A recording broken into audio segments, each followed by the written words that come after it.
When my daughter-in-law said, "From now on, you'll be sleeping with the dog," I smiled and nodded. What she didn't know was that I owned everything, including the ground beneath her Louboutin heels, the $19 million, the seaside mansion, the investment portfolios, all mine, every single dollar. While she threw my bags into that filthy garage, I was already 10 steps ahead, watching her dig her own grave with a designer shovel. I didn't cry, I didn't beg, I just whispered to myself, "Game on, sweetheart." The rain hit the casket like bullets that November morning. Each drop seemed aimed purposeful, as if God himself was angry about what they were doing to Gordon Reed. I stood there, gripping my black umbrella, the same one my husband bought me at that little shop in London 15 years ago when we got caught in a downpour near Piccadilly. The wooden handle had a groove worn into it from all the times we'd shared it, our hands overlapping his thumb, always finding that same spot. Now my thumb rested there alone, and the emptiness of it made my chest tighten until I couldn't breathe properly. Memorial Oak Cemetery sprawled out in perfect rows, each headstone a life reduced to 2 dates and a platitude. The oak trees stood bare against the gray sky, their branches reaching up like skeletal hands, begging for mercy that wouldn't come. Somewhere behind me an organ wheezed out, "Amazing Grace," but it sounded thin and defeated, like even the music knew this was wrong, that Gordon shouldn't be here, that 68 was too young, that cancer was a thief that didn't discriminate. I wasn't alone. 40, maybe 50 people clustered around the grave, all dressed in black, all wearing the same mask of appropriate sadness. Gordon had been well-liked, respected, the kind of man who remembered birthdays, who showed up when you needed help moving furniture, who wrote checks to charities without demanding his name on plaques. These people had loved him, or at least appreciated him, and they'd come to say goodbye. But I was watching someone else, someone who wasn't saying goodbye at all. Sable stood 15 feet away, and she wasn't looking at the casket. Her eyes tracked across the crowd like a security camera, pausing on faces, calculating, assessing. She wore a black Chanel dress that probably cost $3,000, the kind of outfit you don't buy for funerals you buy because it photographs well. Her heels were Louboutin, the red soles flashing every time she shifted her weight, sinking slightly into the soft cemetery grass. Her makeup was flawless. Not the blotchy, tear-streaked face of someone grieving, but the carefully constructed mask of someone performing grief for an audience. When her eyes met mine, something cold slithered down my spine. She didn't offer sympathy, she offered assessment. Her gaze traveled from my face to my outdated black dress, to my sensible shoes, to the simple strand of pearls Gordon gave me on our 20th anniversary. I watched her dismiss me in 3 seconds flat. Old, irrelevant, obstacle. Then she smiled, just a flicker there and gone, but I saw it.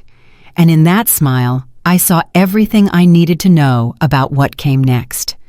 My son Nathan stood beside her, and the sight of him cracked something in my chest that the burial itself hadn't touched.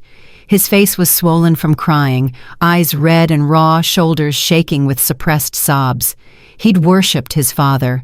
Gordon had been patient with him, kind even when Nathan made mistakes, supportive even when Nathan's business ventures failed. Now Nathan looked lost, a 40-year-old man reduced to a frightened child, and I wanted to go to him to hold him like I had when he was 8 and his dog died.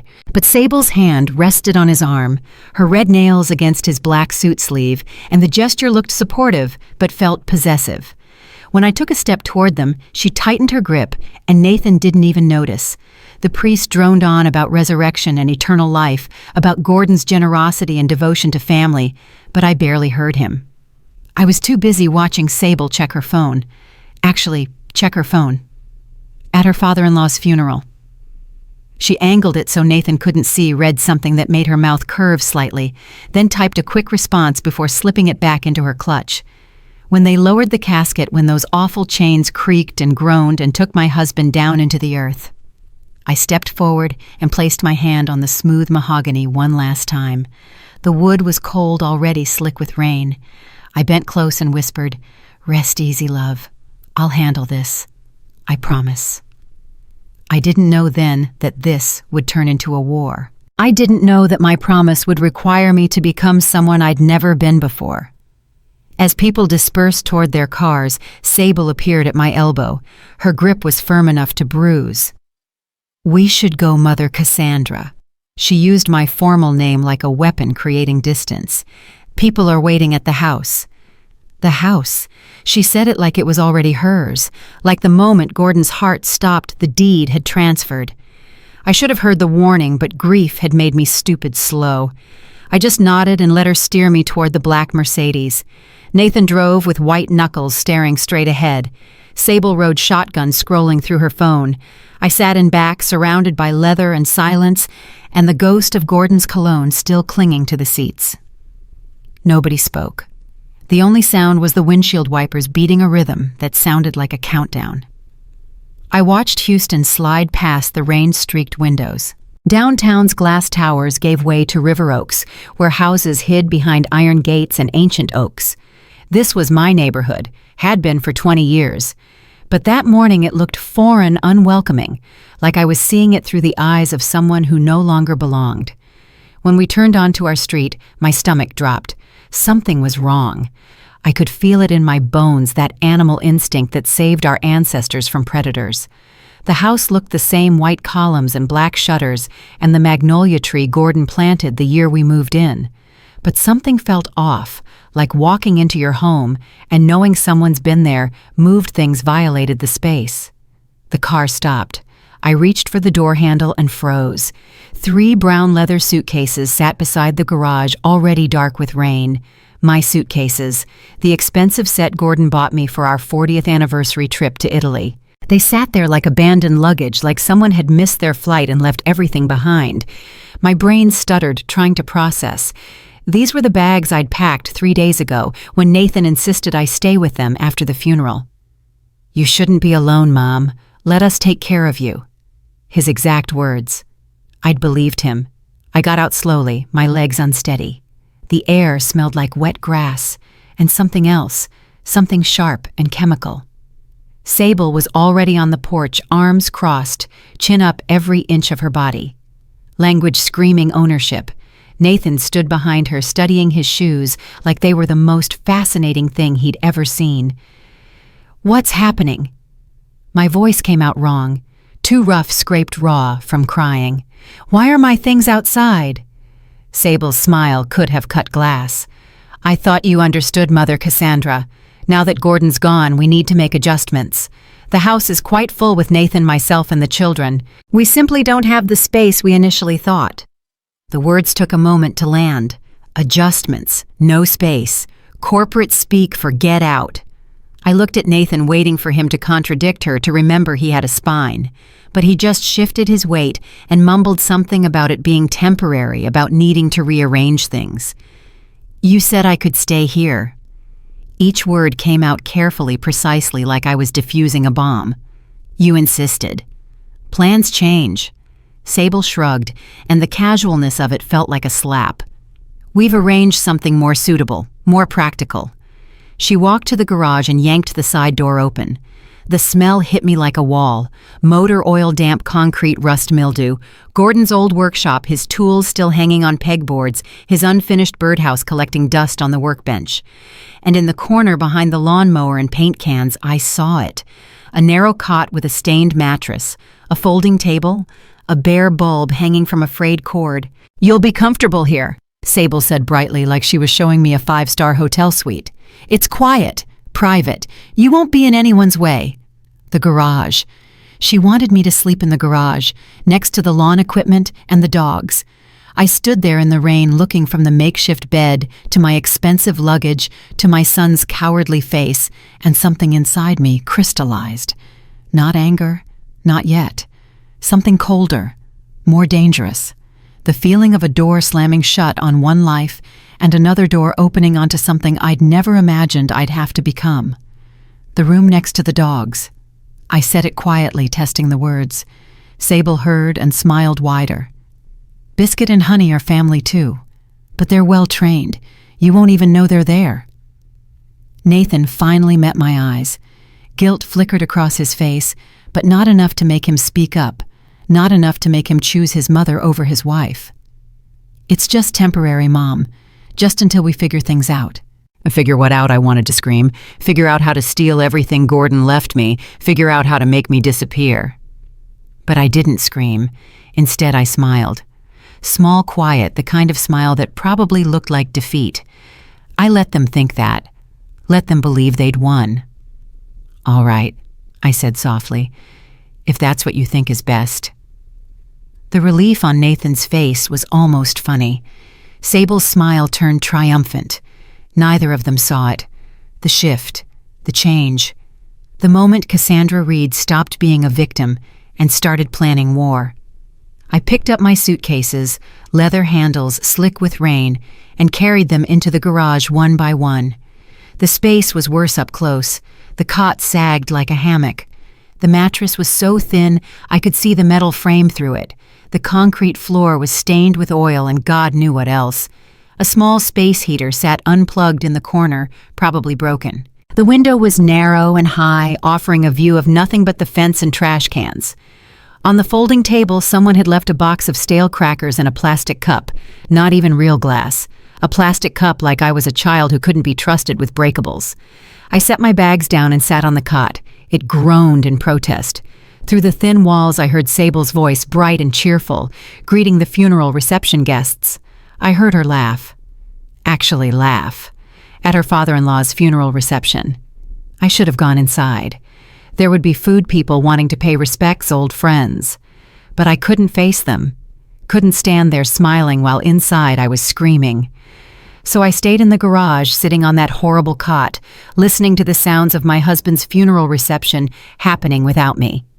Biscuit, the older lab, patted over and rested his chin on my knee. I stroked his soft head, grateful for even that small comfort, that tiny acknowledgement that I still existed, still mattered to someone even if it was just a dog.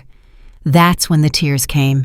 Not the dignified grief from the cemetery, but the ugly, wrenching sobs of someone who'd lost everything. I cried for Gordon, for the future we'd planned. I cried for Nathan, for the son I'd raised, who'd disappeared into this stranger. I cried for myself, for the woman I'd been that morning who still believed family meant something. But even as I cried, part of my mind stayed perfectly clear, perfectly cold. That part was remembering something Gordon told me years ago when he was teaching me about business, about negotiation, about power. Cass, the most dangerous person in any room is the one who has nothing left to lose. They'll do things rational people won't consider. They're free in a way the rest of us can't imagine. I hadn't understood then. I understood now. Sitting in that garage, treated like garbage by my own son, I realized I'd just become that person. The person with nothing left to lose. Gordon was gone. My home was being stolen. My dignity had been stripped away. But what Sable didn't know, what Nathan had apparently forgotten, or never fully understood, was that Gordon hadn't just been successful. He'd been careful, meticulous, a man who planned for every possible future, including the one where he died first and left me alone. The money. God, the money. More than Nathan and Sable could dream of. There were investments, properties, accounts, scattered across different banks and different states. There was the beach house in Cancun, that sprawling villa overlooking the ocean that Gordon bought for our 40th anniversary. We'd only been there twice before he got sick, and every single asset, every dollar, every deed was in my name. Not joint ownership, not a trust Nathan could access. My name alone. Cassandra Marie Reed. Gordon had done it quietly, methodically over several years. He'd never told Nathan the full extent of what he'd built. A man should make his own fortune, he'd said. He'd been generous setting up education funds for Ava and Liam, helping Nathan start his business. But the real wealth, the core assets, those he'd protected. Protected for me. If something happens to me, Cass, he'd said during one of our last real conversations, when the cancer was stealing his strength, but not yet his clarity. Promise me you won't let anyone make you feel small. You've earned every penny of what we built together. Don't let Nathan's guilt or anyone else's greed make you forget that. I'd promised, not really understanding. Now lying in the dark garage with the sound of rain on metal and dogs breathing softly, I understood perfectly. Gordon had known. Maybe not the specifics, maybe he hadn't predicted the garage, but he'd known the pattern. The way some people see the elderly as obstacles. The way money brings out the worst in those who've never earned it. I pulled the thin blanket up and smiled in the darkness. Let them think they'd won. Let Sable believe she'd successfully pushed me aside. Let Nathan convince himself this was temporary, that he wasn't complicit in cruelty. Because while they slept in their comfortable beds in the house Gordon and I built, I would be planning. Not revenge. That was too crude. What I would be planning was justice. A reckoning. A reminder of exactly who Cassandra Reed was beneath the role of dutiful wife and accommodating mother. The rain stopped around midnight, but I barely noticed. I was too busy thinking about tomorrow, about the first moves I'd make. I would be quiet, compliant, exactly what they expected. I would play the confused widow, the diminished old woman who didn't quite understand. And while I played that role, I would be documenting everything, gathering evidence, building the case that would eventually destroy them. Gordon used to say patience was the most underrated virtue in business, that the winners weren't always the smartest or fastest, but the ones who could wait for exactly the right moment to strike. I'd learned a lot in 42 years of marriage to a man like that. As I drifted toward sleep, I whispered one more promise to Gordon. I'll make you proud, love. I'll show them what you saw in me. I'll show them that Cassandra Reed is nobody's fool. The next morning announced itself with dogs barking and footsteps overhead, water running through pipes, voices calling out morning routines, the sounds of a family I was no longer part of. I got up slowly, body aching from the terrible mattress, and looked at myself in the cracked mirror above the rusty sink. I looked old, not just 60, but defeated and visible, the kind of old that makes people look right through you. Perfect. I dressed in a plain gray dress, pulled my hair back, and made my way to the main house. The kitchen was full. Nathan at the table with his phone and cereal, Ava and Liam arguing in those high-pitched voices of children who know their parents aren't listening, and Sable at the counter, already perfect in yoga pants and designer top hair and makeup, camera ready at 7 in the morning. She looked up when I entered, and for a split second, surprise flickered across her face, like she'd half expected me to disappear in the night. But the expression vanished instantly, replaced by that bright, false cheerfulness. Mother Cassandra. You're up early. I was going to bring you breakfast later. Later, meaning when convenient, meaning leftovers. I smiled that same small smile from yesterday. That's all right, dear. I thought I'd make myself useful. What would you like for breakfast? Nathan's head came up, confusion crossing his face. Sable recovered faster, her smile widening. Well, if you're offering, Nathan loves Eggs Benedict. The children prefer pancakes. And I'm being good, so just a fruit smoothie for me. She rattled this off while checking her phone, not even looking at me. Behind her, I saw Ava watching me with wide, uncertain eyes. She was 8, old enough to sense something wrong, but not old enough to understand it. I moved through the kitchen, mechanically pulling out ingredients. This had been my kitchen for 20 years. I'd chosen the granite counters, the copper fixtures, the sink Gordon joked was big enough to bathe a child in. I'd cooked thousands of meals here, hosted dozens of parties. Now I was a stranger in it, unpaid labor, expected to be grateful for the chance to serve.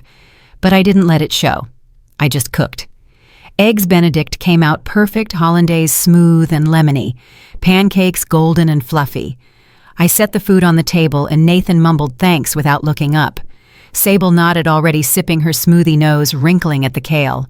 The children ate with the enthusiasm of youth too hungry for manners. Nobody suggested I sit down. Nobody asked if I'd eaten.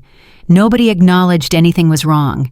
I stood by the counter and watched the meat food I'd prepared in a house I'd lived in and felt that cold clarity sharpen into something harder.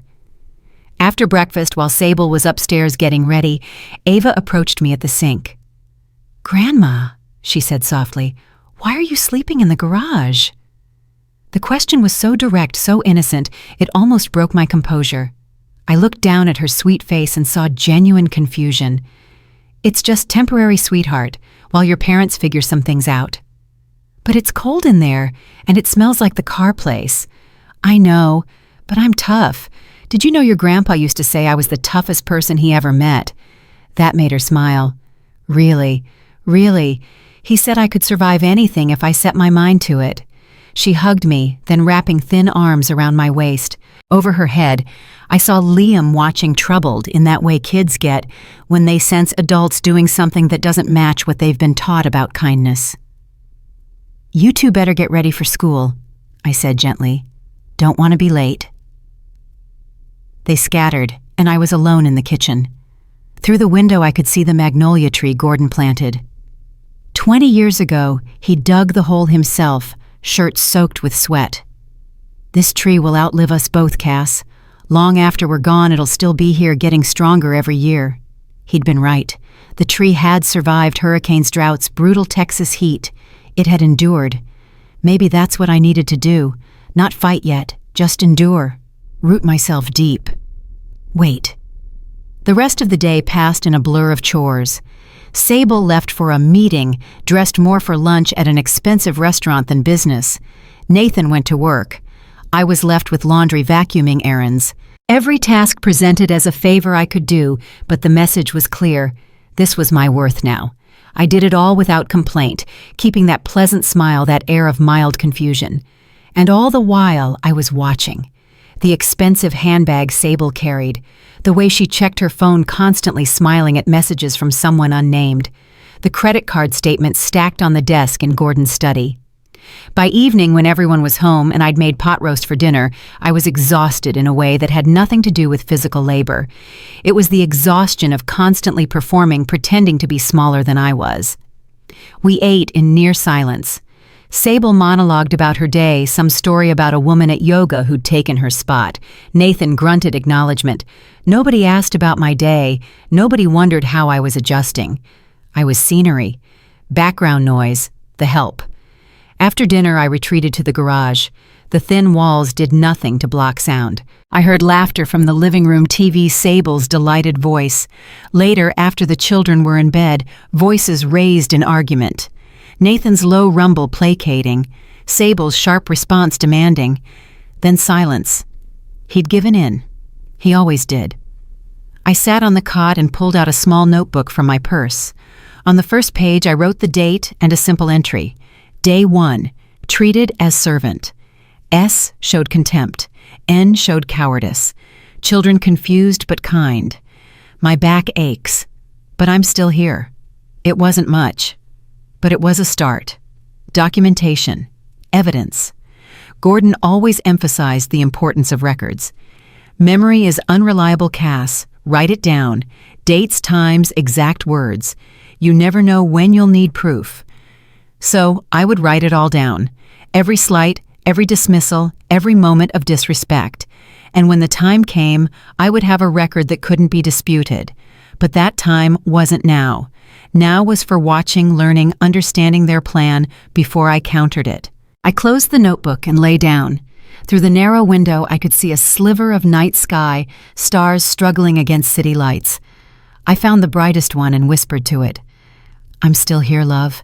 They think they've broken me, but they're wrong. You didn't marry a woman who breaks easily. You married a fighter, and they're about to find out you were right." The star twinkled, or maybe it was my tired eyes. Either way, I took it as a sign. Sleep came slowly, interrupted by cold and discomfort and the sounds of people who'd forgotten I existed. But when it finally came, I dreamed of Gordon. We were young, standing in front of the house we'd just bought, planning all the things we'd do. "This is ours, Cass," Dream Gordon said. "Nobody can take that away from us." I woke with tears on my face, but also with determination, purpose, the certainty that I wasn't going to let this be the end of my story. Cassandra Reed hadn't survived 60 years of life just to end up forgotten in a garage. The second day proved the first wasn't an aberration. It was the new normal. Sable had a list of chores waiting. Reorganize the pantry. The linen closet was a disaster. The guest bathroom needed deep cleaning. Never mind that I'd cleaned that bathroom 2 weeks ago before Gordon died, when I was still the lady of a different house. Now I was the maid, unpaid. I took the list with a smile and got to work, knees protesting as I scrubbed tile back, aching as I reached for high shelves. Around mid-morning, Sable left again. Another meeting. Designer dress, high heels, enough perfume to choke someone. I watched her BMW pull away and wondered where she was really going. The house fell quiet. Just me and the ticking grandfather clock, the one Gordon inherited from his father. I stopped cleaning and stood in the foyer, really looking at the space. Everything was the same, but different. Furniture arranged slightly differently. New throw pillows, different rug, small changes that added up to a message. This wasn't my house anymore. Sable was erasing me. I felt anger hot and sudden and had to close my eyes and breathe through it. Anger was dangerous, made you careless. I needed to stay cold, calculated. By the time Nathan came home that evening, I'd finished Sable's list and started dinner. He found me in the kitchen, stirring sauce, and stood in the doorway. "Mom," he said uncertainly, "are you okay?" The absurdity of the question almost made me laugh. I was sleeping in a garage, being treated like hired help mourning my husband, but I didn't say that. I turned and smiled. "I'm fine, dear. Just making dinner. Your father's recipe." Nathan flinched at the mention of Gordon. "Mom, about the sleeping arrangements. It really is temporary. Sable and I are trying to figure out the best way to make everything work." Make everything work. Careful, meaningless words. "I understand," I said gently. "You and Sable have a lot on your plate." He looked relieved, like my compliance absolved him. "Thanks, Mom. Dad always said you were the most understanding person he ever met." After he left, I stood at the stove and felt the full weight of that betrayal. Gordon had meant it as praise for my empathy. He'd never meant it as permission for people to walk all over me. That night, after everyone had gone to bed, I did something different. I took out my phone and opened the browser. Searched for things I'd been thinking about. Galveston property values, beach house rental rates, business incorporation in Texas. I spent an hour reading, learning, understanding the pieces of Gordon's financial puzzle. Some I already knew, some was new information I'd never bothered to grasp because Gordon handled details. Now those details mattered. They were ammunition. At one point I heard footsteps overhead, someone moving through the house. The steps paused outside the garage door. I held my breath. After a moment, the steps moved away. A door closed. I went back to my phone, making notes in a private document with a password they'd never guess. Numbers, addresses, account names. The architecture of my financial life documented and secured. When I finally put the phone away, I felt like myself again. Not the grieving widow, not the dismissed mother-in-law, just Cassandra Reed, a woman who'd built something meaningful and wasn't about to let anyone steal it. The third morning started like the others. Cold, uncomfortable bed family stirring upstairs. But this time, when I went up to make breakfast, I noticed something different. Sable was on the phone in the living room, voice low but agitated. I caught fragments. "Needs to be soon. Can't wait much longer. Yes, I'm sure she doesn't know." She looked up, saw me, and her expression shifted instantly. Bright false. "Mother Cassandra, you're up early again." She ended the call abruptly, but my mind was racing. Who was she talking to? What didn't I know? Why did it need to happen soon? I made scrambled eggs and toast, and while they cooked, I thought about the oddities. Sable's frequent meetings, hushed conversations that stopped when I entered rooms, papers on Nathan's desk that he'd quickly covered, pieces of a puzzle I couldn't see yet. After breakfast, while Sable was in the shower, I did something risky. I went into Gordon's study and looked at those papers. My hands shook as I lifted the magazine covering them. The letterhead belonged to Morton and Associates, Gordon's lawyers. The document was titled Petition for Competency Evaluation. I scanned the text, heart pounding. Nathan was petitioning to have me declared mentally incompetent. The petition claimed I was confused, unable to make sound decisions, needed a guardian to manage my affairs. And who was suggested as guardian Nathan and Sable? I carefully replaced the magazine and walked out on shaking legs. They weren't just pushing me aside. They were trying to take legal control of everything I owned. If they succeeded, Nathan would have access to all accounts, all properties, everything Gordon had protected for me. and based on what I'd seen, I'd never see a penny. The garage had never felt colder. I sat on the cot wrapped in the blanket, forcing myself to think clearly. Panic wouldn't help. Anger wouldn't help. I needed a plan, fast. If they were already filing documents, I didn't have months. I needed to act, but I also needed to be smart. If I confronted them now, they'd deny everything, accelerate their timeline, lock me out. I needed help, someone who understood law, who could guide me without tipping them off. I pulled out my phone and stared at it before making the call I'd been avoiding. Caleb Morton, Gordon's lawyer, his friend, one of the few people who knew the full extent of what Gordon had left me. The call went to voicemail. "Caleb, it's Cassandra Reed. I need to see you as soon as possible. It's urgent. Please call me back."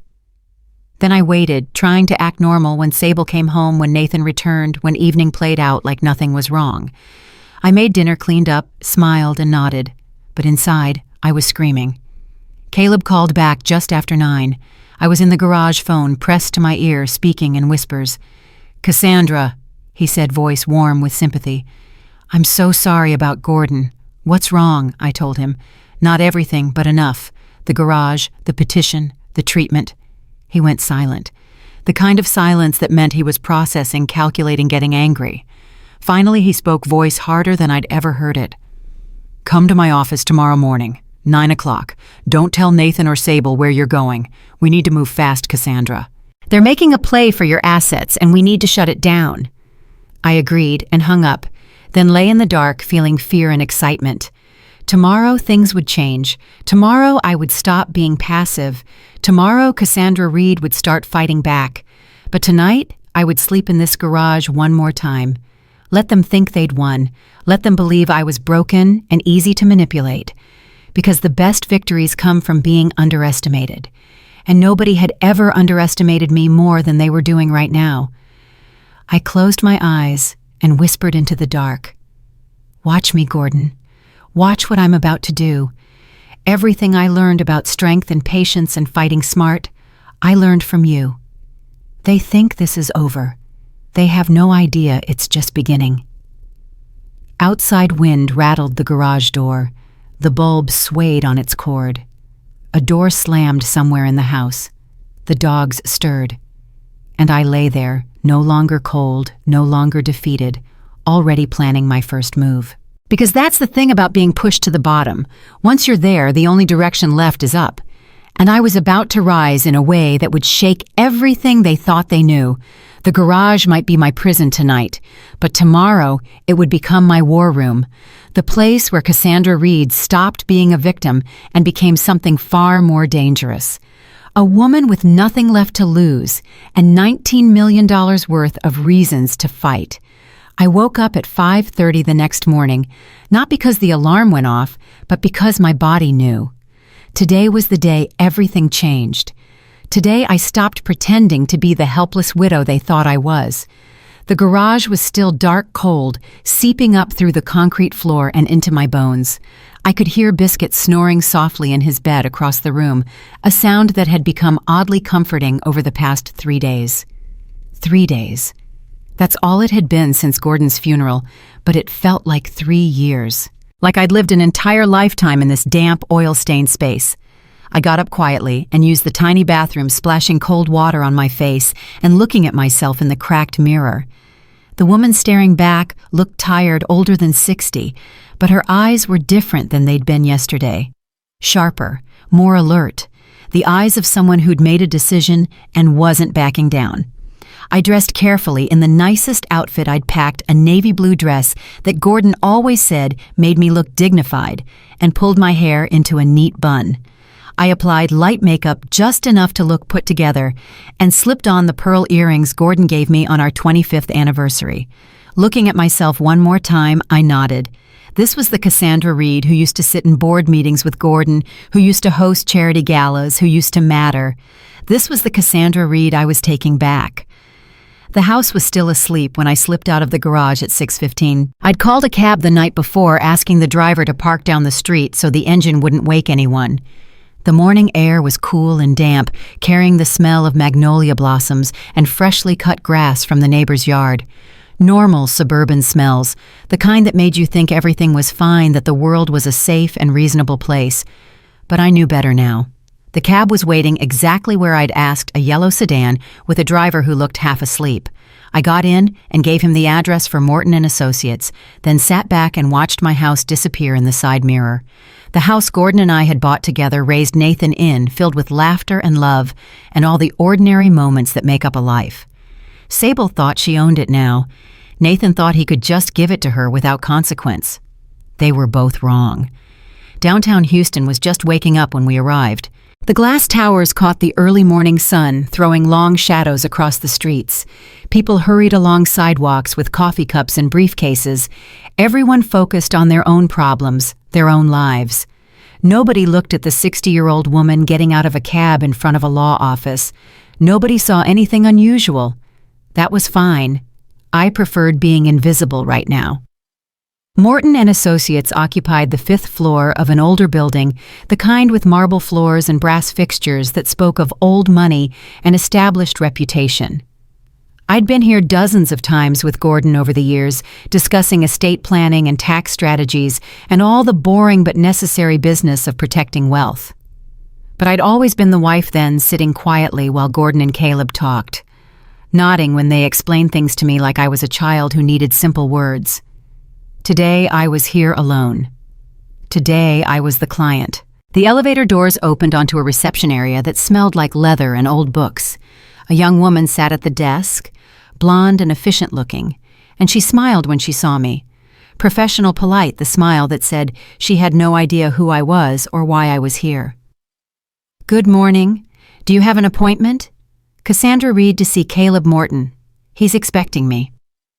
Something flickered in her eyes, recognition maybe, and her smile became more genuine. "Of course, Mrs. Reed. He said to send you right in as soon as you arrived. Can I get you coffee, tea?" "Coffee would be wonderful. Black, no sugar." She led me down a hallway lined with photographs of the firm's partners, through the decades serious men in suits, shaking hands and accepting awards. At the end of the hall, she knocked on a heavy wooden door and opened it without waiting for a response. "Mrs. Reed is here, Mr. Morton."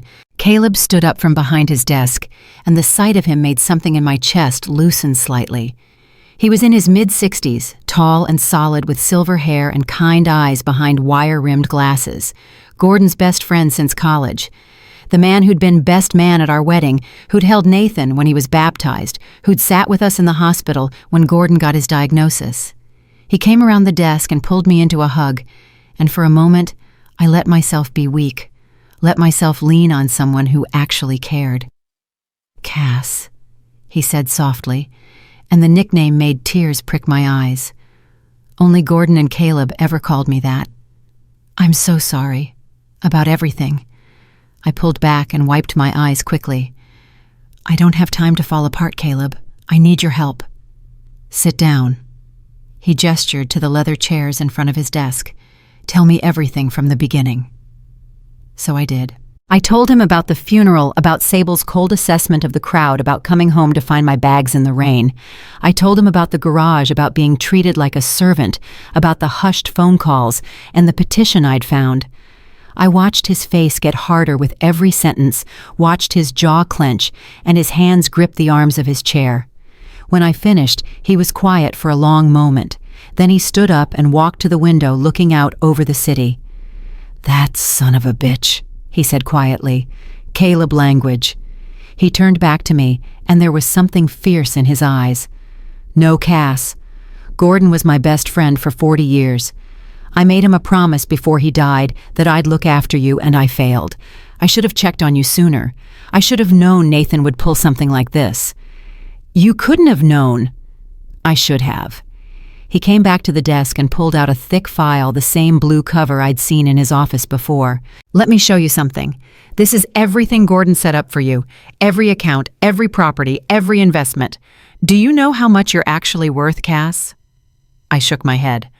"Gordon always said around 19 million. That was 3 years ago.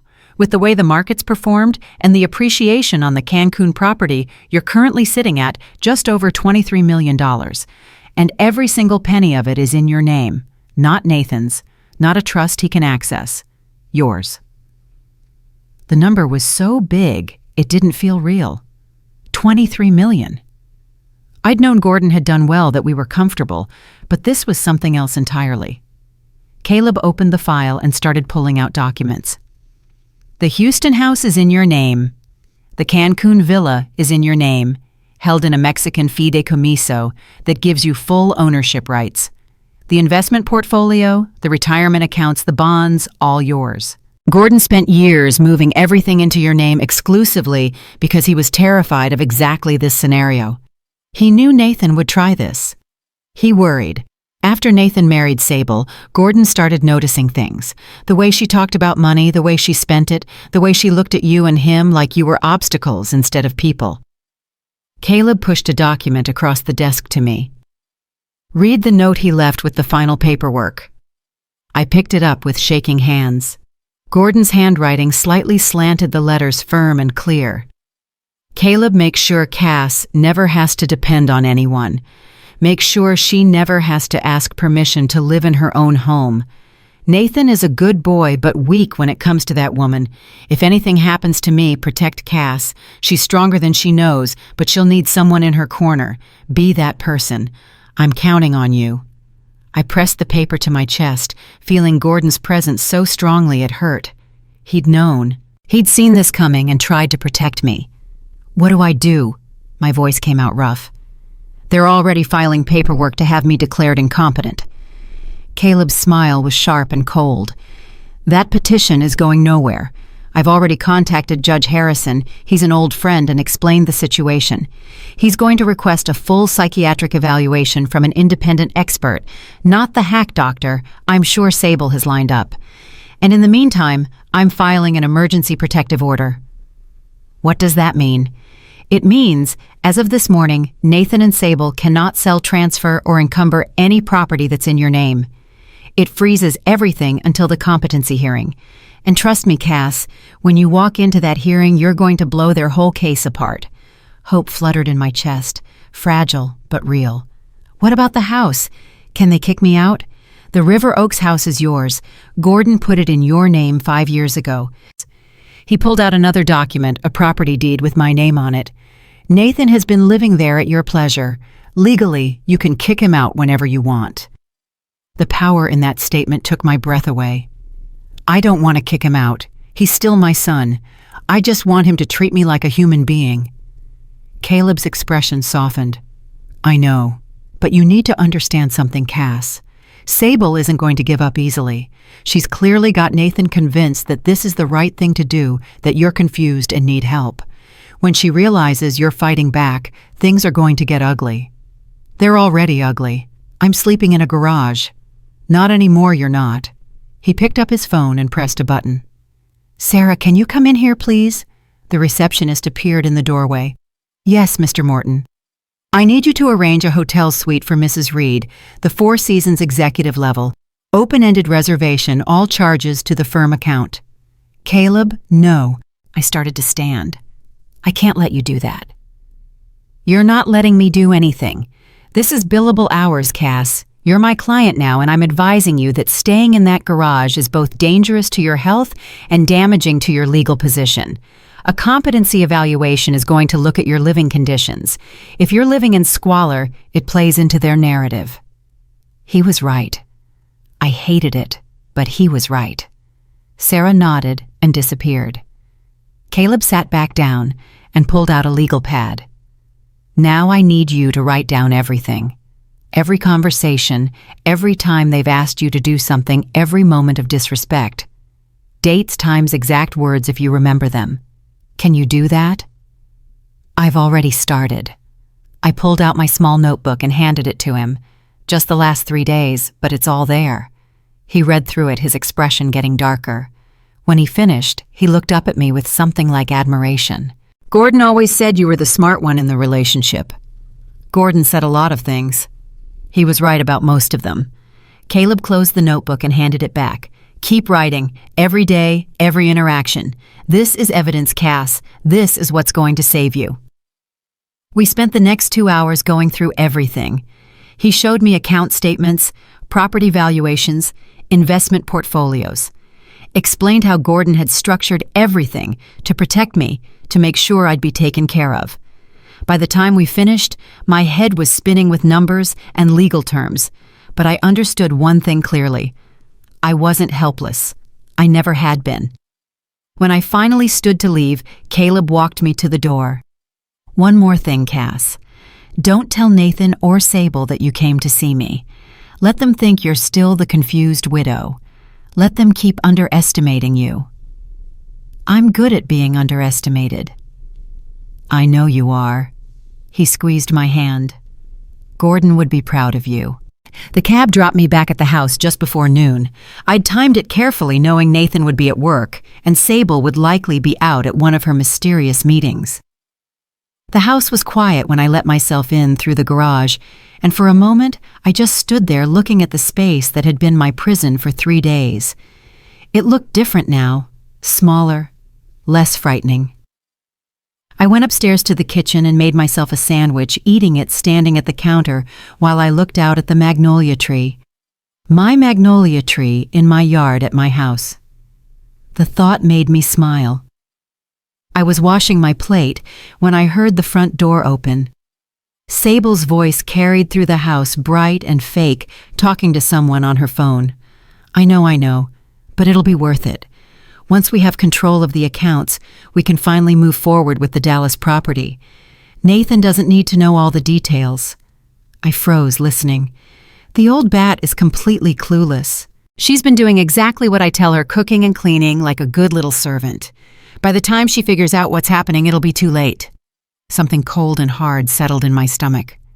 Not anger, something colder, more dangerous. I dried my hands and walked into the living room. Sable was standing by the window, phone pressed to her ear, and she didn't hear me approach. She was wearing a tight red dress and heels, her hair perfectly styled, looking nothing like someone who'd just lost her father-in-law 3 days ago. "Sable," I said quietly. She spun around, eyes going wide. "Mother Cassandra, I didn't know you were home." "Clearly." I kept my voice pleasant, my smile small. "Who were you talking to?" "Oh, just a friend. Real estate stuff, very boring." She waved her hand dismissively. "Did you finish the guest bathroom?" "I did. It's sparkling." "Good." She turned back to the window, already dismissing me. "Can you make dinner tonight? Nathan's bringing a client home. Something impressive, okay? Not just pot roast." "Of course." I started to leave, then paused. "Sable, can I ask you something?" She sighed, the sound of someone being deeply inconvenienced. "What? Do you think I'm stupid?" The question seemed to surprise her. She turned back to me, eyebrows raised. "What kind of question is that?" "A simple one. Do you think I'm stupid, or just old and irrelevant?" Something flickered across her face. Wariness, maybe. "I think you're grieving and confused, which is why Nathan and I are trying to help you. By putting me in the garage. By giving you a place to stay when you have nowhere else to go." Her voice had an edge, now irritation creeping through the false sweetness. "You should be grateful, Mother Cassandra. Not everyone would take in their husband's mother." I looked at her for a long moment, really looked at her. She was beautiful, I had to give her that. Perfect skin, perfect hair, perfect everything. But there was something empty behind her eyes, something cold and calculating that I'd mistaken for grief at the funeral. "You're right," I said finally. "Not everyone would. You're very generous." The tension in her shoulders relaxed. She thought she'd won, thought she'd put me back in my place. "I'm glad you understand. Now about dinner. The client is very important, so please don't embarrass Nathan." "I would never embarrass Nathan." I went back downstairs to the garage, but this time I didn't feel small or defeated. I felt clear, focused. I knew exactly what I was dealing with now. Sable wasn't just greedy. She was cruel. And she thought I was too stupid to fight back. That was going to be her biggest mistake. I spent the afternoon in the garage, lying on that terrible cot and making plans. Caleb had said not to tip my hand to keep playing the role of confused widow. So that's what I'd do. I'd cook dinner for Nathan's client. I'd smile and nod and be invisible. But while I was invisible, I'd be watching, learning, gathering ammunition. Around 4 o'clock, my phone buzzed with a text from Caleb. Hotel suite ready whenever you want it. Just say the word. I stared at the message for a long time. I could leave right now, pack my bags and walk out and never sleep in this garage again. I had the money, the resources, the legal right. But something made me hesitate. If I left now, Sable would know something had changed. She'd know I was fighting back, and she'd adjust her strategy. No, I needed to stay a little longer, needed to see what else she was planning. I texted back, "Not yet, soon." His response came immediately, "Be careful." At 5:30, I went upstairs and started making dinner. Sable had said something impressive, so I decided on beef Wellington, one of Gordon's favorite dishes. I'd made it dozens of times for dinner parties, and my hands moved through the familiar motions without thinking.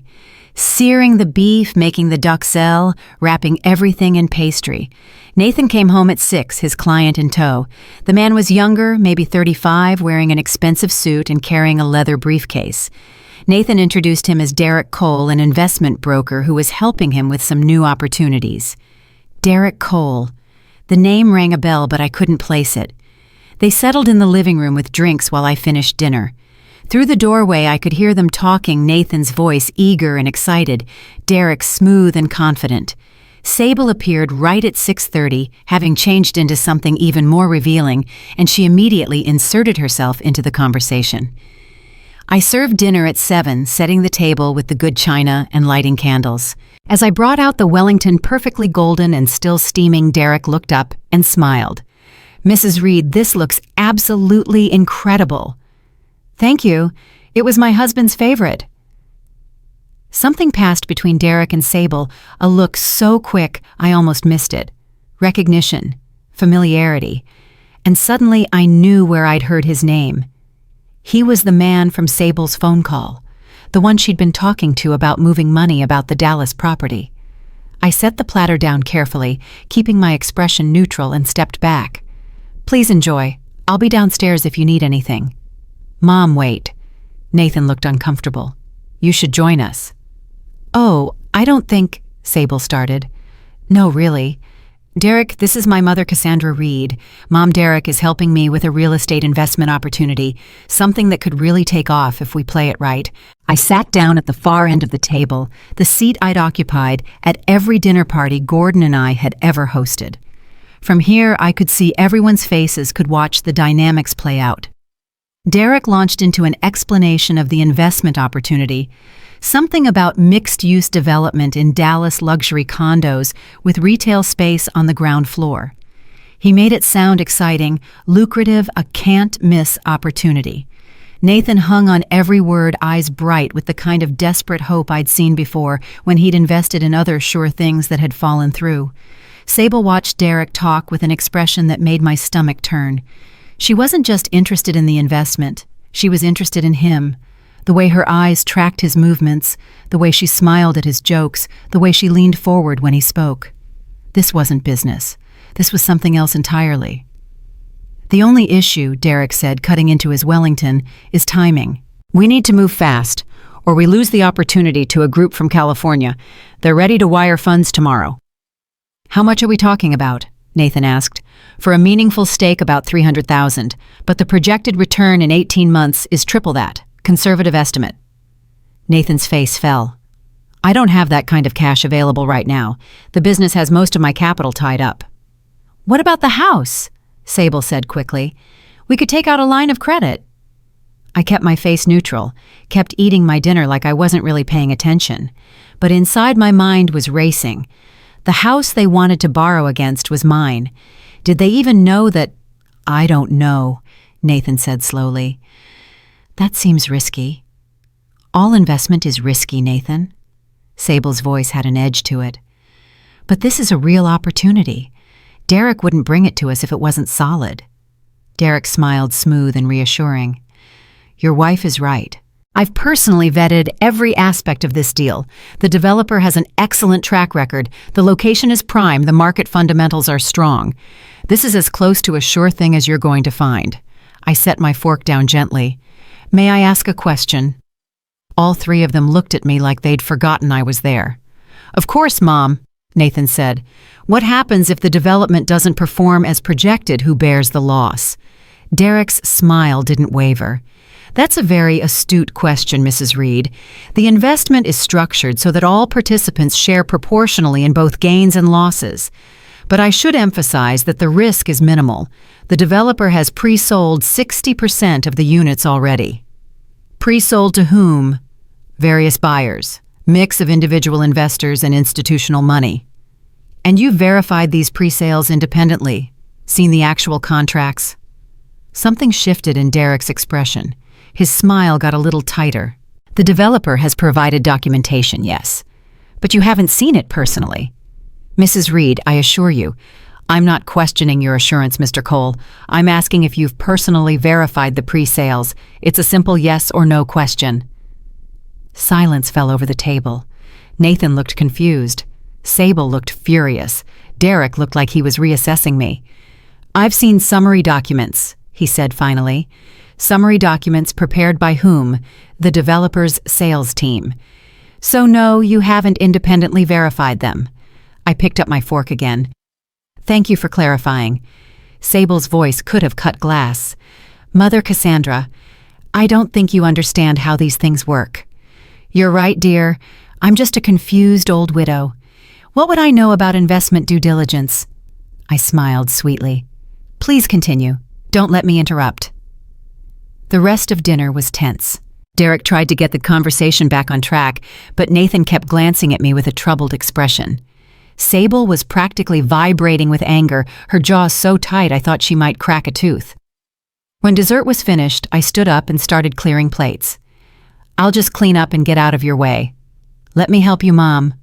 Nathan stood up too. "No, you stay with your guest. I can manage." I carried dishes to the kitchen and started washing them, listening to the conversation in the other room pick back up. Derek's smooth voice, Sable's enthusiastic agreement, Nathan's hesitant questions. I wondered if he was starting to see it, the way Sable and Derek worked together, the way they played off each other. Like partners who'd done this before. 10 minutes later, Derek left.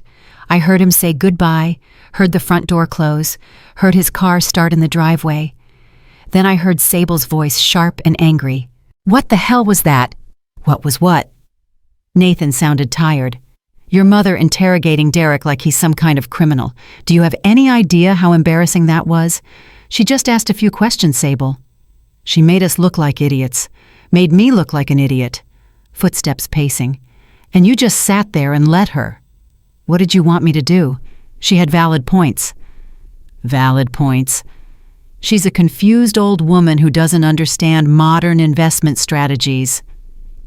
I dried my hands and walked to the kitchen doorway. They were in the living room, Sable, standing with her arms crossed, Nathan sitting on the couch with his head in his hands. "I should go to bed," I said quietly. "Let you two talk." They both jumped, not realizing I was there. Sable recovered first, her expression smoothing into false concern. "Yes, you must be tired, all that cooking." "It was my pleasure." I looked at Nathan. "Your father and I always did our homework before investing in anything. He used to say that if someone gets defensive when you ask questions, it's because they don't have good answers. Just something to think about." I left before either of them could respond, went down to the garage and closed the door behind me. I could still hear them arguing upstairs, Sable's voice getting louder, Nathan's getting quieter. The same pattern I'd watched for 3 days. She pushed, he caved. But tonight, something was different. Tonight, Nathan was asking questions. I pulled out my notebook and wrote down everything that had happened at dinner. Derek Cole's name, the investment details, the way he'd gotten defensive when I pushed, the way Sable had looked at him, the way they'd worked together to pressure Nathan. Then I pulled out my phone and sent a text to Caleb. "Need you to look into someone. Derek Cole, investment broker. Claims to have a Dallas development deal. Something's off." His response came fast. "On it." I lay down on the cot and closed my eyes, but I wasn't tired. My mind was racing, putting pieces together. Sable and Derek knew each other. They were working together on something using Nathan as the mark. The competency petition wasn't just about getting my money. It was about getting Nathan's access to what they thought was his inheritance. They didn't know Gordon had protected me. They didn't know I owned everything. And when they found out, when they realized their whole plan was based on a false assumption, what would they do? I thought about that for a long time, lying in the dark garage listening to the argument upstairs finally die down. Thought about what Sable was capable of, how far she'd go to get what she wanted. Tomorrow, I'd call Caleb and tell him I was ready to leave, ready to move to the hotel and start fighting back properly. But tonight, I'd stay here one more night. Listen, watch. Learn everything I could before I made my move. Because Gordon was right about patience being underrated, and I was finally starting to understand what real patience looked like. It wasn't passive. It wasn't weak. It was waiting for exactly the right moment to strike so hard your enemy never saw it coming.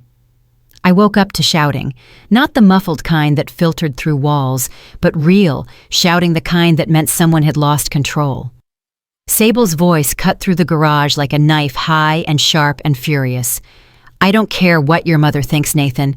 This is our decision, not hers. She made good points, Sable. Derek got defensive when she asked basic questions. Because she was being rude. Because she was trying to sabotage us. I checked my phone. 6:20 in the morning. They'd been at it for a while then, or maybe they'd started up again after a sleepless night. I got dressed quickly and went upstairs following the voices to the kitchen. They were standing on opposite sides of the island. Nathan in his wrinkled work shirt from yesterday, Sable in a silk robe with her hair wild around her shoulders. Both of them looked exhausted. Neither of them noticed me in the doorway. "I'm not saying we shouldn't do it," Nathan said, rubbing his face. "I'm just saying we should slow down, do more research. We don't have time to slow down. The opportunity closes tomorrow." Sable slammed her hand on the counter. "This is exactly what I'm talking about. You're so afraid of taking risks that you're going to let everything pass us by." "I'm not afraid of risks. I'm afraid of losing $300,000 on something we haven't properly vetted." "We have vetted it. Derek vetted it. Derek works on commission, Sable. Of course he's going to tell us it's a good deal." I cleared my throat softly. They both spun around, and the guilt on Nathan's face told me everything I needed to know. He'd been thinking about what I said at dinner, really thinking. "Good morning," I said quietly.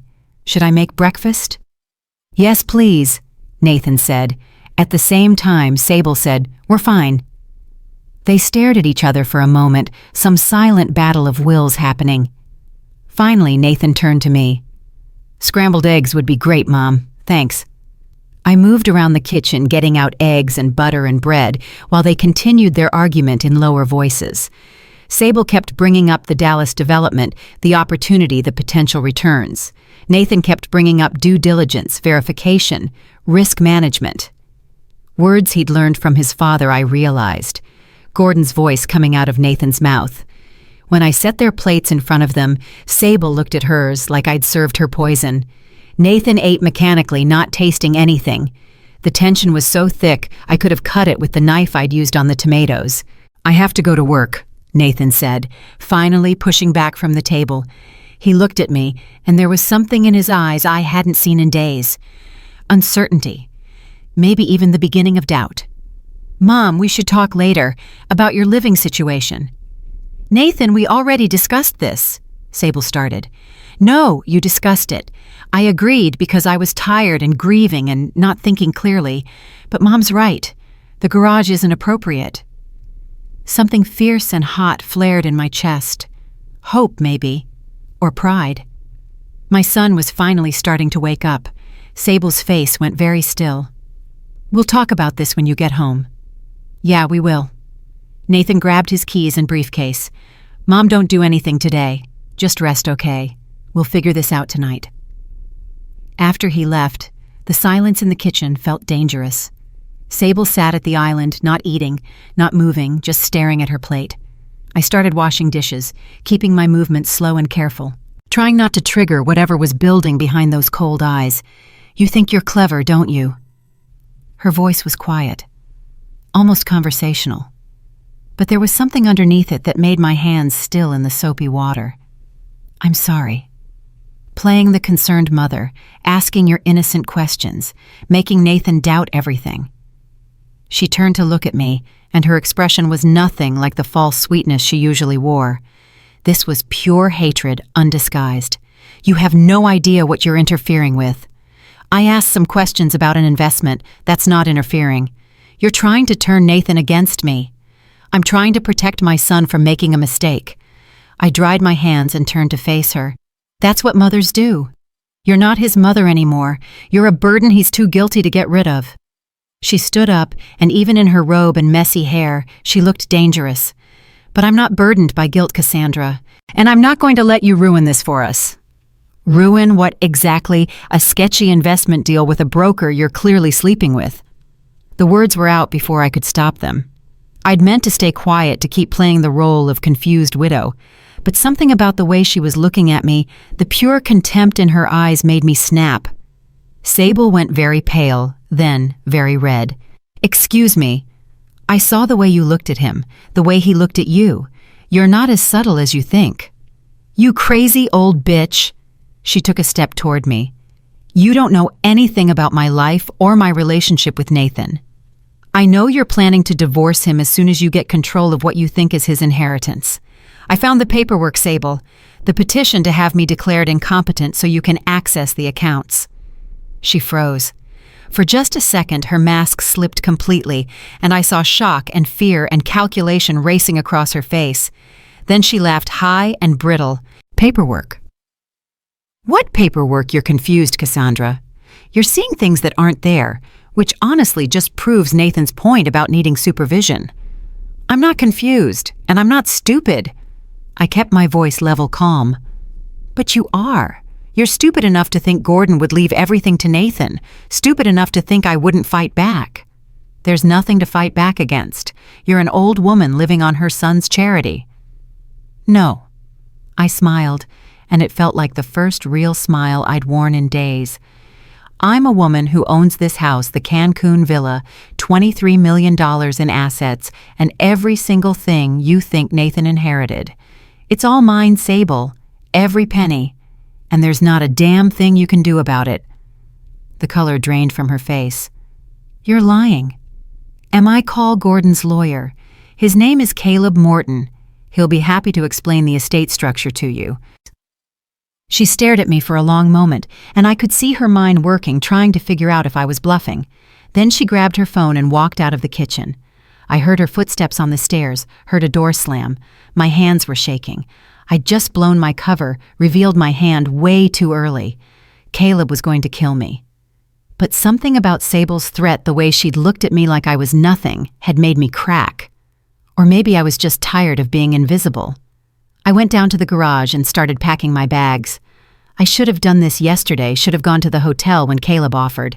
Now I needed to get out before Sable did something desperate.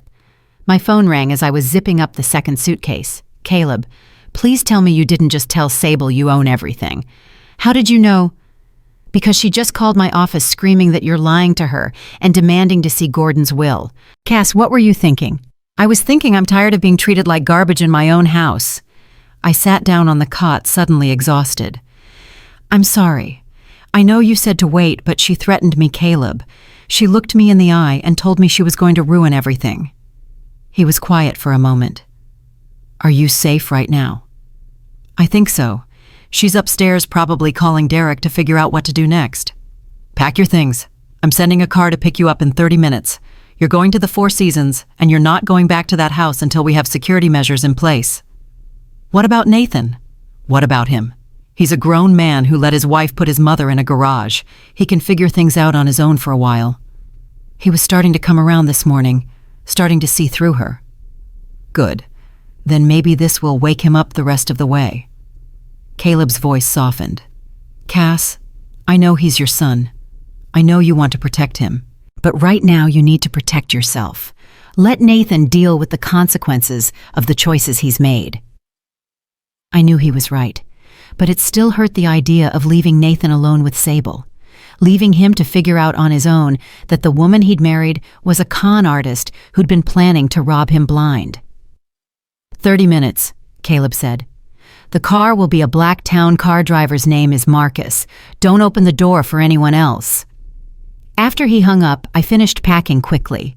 3 suitcases, same as I'd arrived with, but somehow they felt lighter now, like I was packing away the old Cassandra, the one who'd let people walk all over her and making room for someone new. I was putting my toiletries in the last bag when I heard footsteps on the stairs. Not Sable's sharp heels, but smaller, quieter steps. The door opened, and Ava stood there still in her pajamas clutching a stuffed rabbit. "Grandma, are you leaving?" My heart cracked. "Just for a little while, sweetheart. I'm going to stay at a hotel." "Because of the garage. Because your mom and I need some space from each other." She walked closer, her eyes sad and confused. "I heard her yelling at you. She yells a lot lately." "I know, baby, but it's not your fault. Okay, none of this is your fault. Dad yells back now, too. They used to not fight this much." I pulled her into a hug, this sweet child who was caught in the middle of adult games she couldn't understand. "Your dad loves you very much. So do I. And no matter what happens between the grown-ups, that will never change. Are you mad at Dad?" "No, I'm disappointed maybe, but not mad. Mom says you're trying to take our house away." There it was. Sable was already poisoning the well, turning the children against me. "This house belongs to me, Ava. Your grandpa left it to me, but I would never take your home away. Do you understand the difference?" She nodded slowly. "Like how my bike is mine, but Liam can still ride it if I say yes. Exactly like that. So we can still live here. Of course you can. This is your home. It will always be your home." She hugged me tighter. "I'm glad. I like my room." Liam appeared in the doorway, rubbing sleep from his eyes. "What's happening?" "Grandma's going to a hotel," Ava said. "Why?" "Because sometimes grown-ups need breaks from each other, buddy." I opened my arms, and he came over letting me hug both of them. "But I'll see you both soon, I promise." "Can we visit you at the hotel?" Ava asked. "Anytime your dad says it's okay." They helped me carry my bags to the driveway, their small hands gripping the handles with serious concentration. The morning was bright and clear, the magnolia tree dropping white petals across the grass. Gordon's tree, I thought. Still standing, still beautiful, still strong. The black town car pulled up exactly on time. Marcus got out a large man with kind eyes and loaded my luggage while the children watched. Sable appeared on the porch, arms crossed, face like stone. She didn't say anything, just stared at me with an expression that promised this wasn't over. I kissed Ava and Liam goodbye, told them I loved them, and got in the back seat. As Marcus pulled away, I looked back at the house one more time. Nathan's car was gone, he'd already left for work. Sable was herding the children inside, probably to tell them her version of events. And somewhere in that house were all the memories Gordon and I had made, all the laughter and love and ordinary moments that had built a life. But it was just a house. Gordon had taught me that. The real things that mattered, the things that made us who we were, those we carried inside us. No one could take those away. The Four Seasons was downtown, all glass and marble, and understated luxury. Marcus took my bags to the room, a suite on the executive floor, with views of the city, and a bathroom bigger than the garage I'd been sleeping in.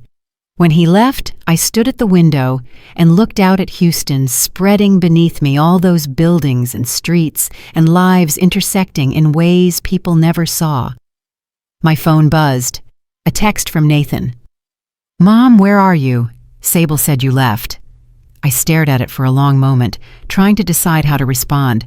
Finally, I typed, "I'm at a hotel. I needed some space. We can talk later." "What hotel? I'll come by after work." I sent him the address, then turned my phone on silent. I needed time to think, to process what had happened this morning. I'd confronted Sable, revealed that I knew about the money, essentially declared war. What would she do next? The answer came faster than I expected. Around 2 in the afternoon, there was a knock on my door. I checked the peephole and saw Nathan standing in the hallway, still in his work clothes, looking pale and shaken. I opened the door. "You're early. We need to talk." He walked past me into the suite, then stopped and looked around. "Jesus, Mom, how much is this place costing?" "I can afford it." "Can you? Because Sable's been going through Dad's papers and she says there's not as much money as we thought. Sable is lying to you. I closed the door and gestured to the sitting area. Sit down, Nathan. It's time you knew everything. He sat, and I could see the exhaustion in every line of his body, the grief, the stress, the weight of trying to hold together a marriage that was falling apart. My son, my baby boy, lost in a situation he didn't understand. I sat across from him and took a deep breath. Your father left everything to me. The house, the Cancun villa, all the investment accounts and bonds and portfolios. Every single asset is in my name. That's not possible. Dad would have told me. He did it specifically so you wouldn't know. He was afraid of exactly this situation, Nathan. He was afraid Sable would try to get control of the money. That's crazy. Sable wouldn't. She has a petition filed to have me declared mentally incompetent so she can become my guardian and access the accounts. She's planning to divorce you as soon as she has control of what she thinks is your inheritance, and she's having an affair with Derek Cole, the investment broker, who's trying to get you to put $300,000 into a development deal that probably doesn't exist. Nathan's face went gray. How do you know all this? I found the petition. I heard her on the phone. I saw the way she looked at Derek at dinner. I leaned forward. Nathan, I know this is hard to hear. I know you love her, but she's not who you think she is. You're wrong. But his voice was weak, uncertain. You have to be wrong. Call Caleb Morton. He'll show you the estate documents, the petition, everything. Caleb knew about this. Your father made him promise to take care of me, to protect me from exactly this situation. Nathan stood up and walked to the window, staring out at the city. I could see his shoulders shaking, could see him trying to hold himself together. When he finally spoke, his voice was rough with emotion. The garage. She told me you'd be comfortable there, that it was just temporary until we figured out your living situation. I know. I should have fought harder, should have insisted you take one of the guest rooms. Yes, you should have. He turned to look at me, tears streaming down his face. I'm sorry, Mom. I'm so sorry. Dad died, and I just fell apart, and Sable seemed so sure of everything, and I let her take control because I couldn't handle making decisions. I know, baby. Grief makes us stupid sometimes. But she's my wife, the mother of my children. How could she do this to us? Some people see love as a transaction, see family as a resource to exploit. I stood up and went to him, put my hand on his arm. But you're not like that. You're your father's son, and once you see clearly what's happening, you'll do the right thing. What is the right thing? That's up to you to decide, but I can tell you what I'm going to do. I'm going to fight the competency petition. I'm going to protect the assets your father worked so hard to build, and I'm going to make sure Ava and Liam are taken care of no matter what happens between you and Sable. Nathan wiped his face, trying to pull himself together. What about me? What do I do? You figure out if your marriage is worth saving. And if it's not, you end it with dignity and grace the way your father taught you. He nodded slowly. I need to think. Need to talk to Caleb, see those documents. Take all the time you need. I'm not going anywhere. After he left, I stood at the window and watched the sun start to sink toward the horizon, painting the buildings gold and orange. Somewhere out there, Sable was probably planning her next move. Somewhere, Derek Cole was probably helping her. And somewhere, Gordon was watching all of this, hoping I'd be strong enough to see it through. I pulled out my phone and called Caleb. Nathan knows everything. How'd he take it? About how you'd expect, shock, denial, grief. But he's coming to see you to verify what I told him. Good. The more he knows, the better prepared he'll be. What happens next? Next, we go to war. The competency hearing is scheduled for Monday. We've got 4 days to build our case and tear down theirs. His voice got harder. And Cass, when we're done, Sable and Derek are going to wish they'd never heard the name Reed. After I hung up, I ordered room service and ate dinner watching the city lights come on one by one. It was strange being alone in this beautiful space after 3 days in that garage. Strange, but not unwelcome. I could breathe here, could think clearly without the constant weight of humiliation pressing down on me. My phone buzzed around 9, a text from Nathan. I talked to Caleb. You were right about everything. I don't know what to do. I typed back, come see me tomorrow. We'll figure it out together. His response was immediate. Thank you for not giving up on me. I set the phone down and closed my eyes, feeling something release in my chest. My son was finding his way back to me. It was messy and painful, and there was still so far to go. But he was trying. That was enough for now. The next morning brought another knock on my door. This time it was Caleb carrying a briefcase and wearing the expression of a man about to go into battle. Ready to win this thing? He asked. I smiled. Let's burn their world down. Caleb spread the documents across the hotel suite's dining table like he was laying out evidence at a crime scene, which in a way he was. This is Derek Cole's background check, he said, tapping a folder. Real name, Derek Castellano. He's been running investment scams for 15 years. Changes his name every few years when things get hot. The Dallas development doesn't exist. The pre-sale's fabricated. He takes the money, disappears for 6 months, then resurfaces in a different city with a different name and the same pitch. I picked up the folder and flipped through it. Arrest records in 3 states, civil judgments, complaints filed with the SEC, a whole career built on taking advantage of people who wanted to believe they'd found the golden ticket. And Sable knows this? Oh, she knows. Caleb pulled out another folder, this one thicker. They've been working together for at least 2 years. I found bank records showing wire transfers from an account in her name to accounts in his various names. Small amounts, nothing that would trigger alerts, but consistent. Monthly payments. She was planning this before Gordon died. Long before. I think she married Nathan specifically for this. Saw a wealthy family, a weak son, an aging father. Calculated how long she'd need to wait before she could make her move. The coldness of it took my breath away. All those years, all those family dinners and holidays and birthdays, Sable had been playing a role, pretending to care about Nathan, about the children, about any of us, just waiting for Gordon to die so she could start stealing. How do we prove it? I asked. We already have. These documents are enough to kill the competency petition and probably get her charged with fraud. But there's more. He pulled out a laptop and opened it. I hired a private investigator to follow her. Want to see where she goes during those mysterious meetings? He turned the screen toward me. Security footage from a hotel timestamp from 2 days ago. Sable walking through the lobby in that red dress she'd worn, Derek Cole beside her with his hand on her lower back. They got into an elevator together. The next image was from 3 hours later, both of them leaving Sable's hair, messed up Derek's shirt untucked. She's been meeting him twice a week for the past 6 months. Always the same hotel, always the same room. She pays in cash, probably thinks that keeps it untraceable. Caleb closed the laptop. Nathan needs to see this. No. The word came out sharper than I intended. Not yet. He's already devastated. If we hit him with this now, it might destroy him completely.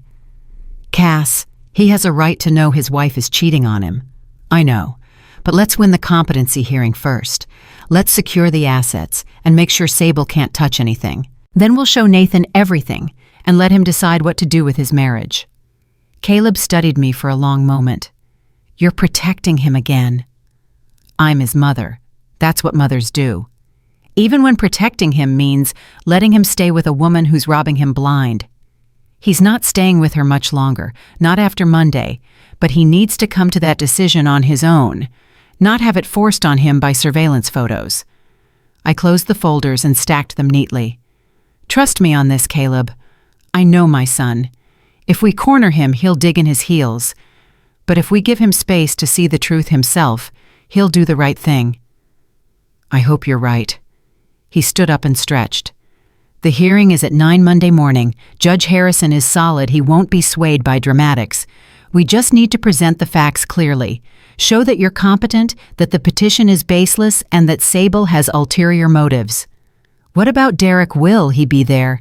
I doubt it. He's smart enough to stay in the background, but I've already sent his information to the DA's office.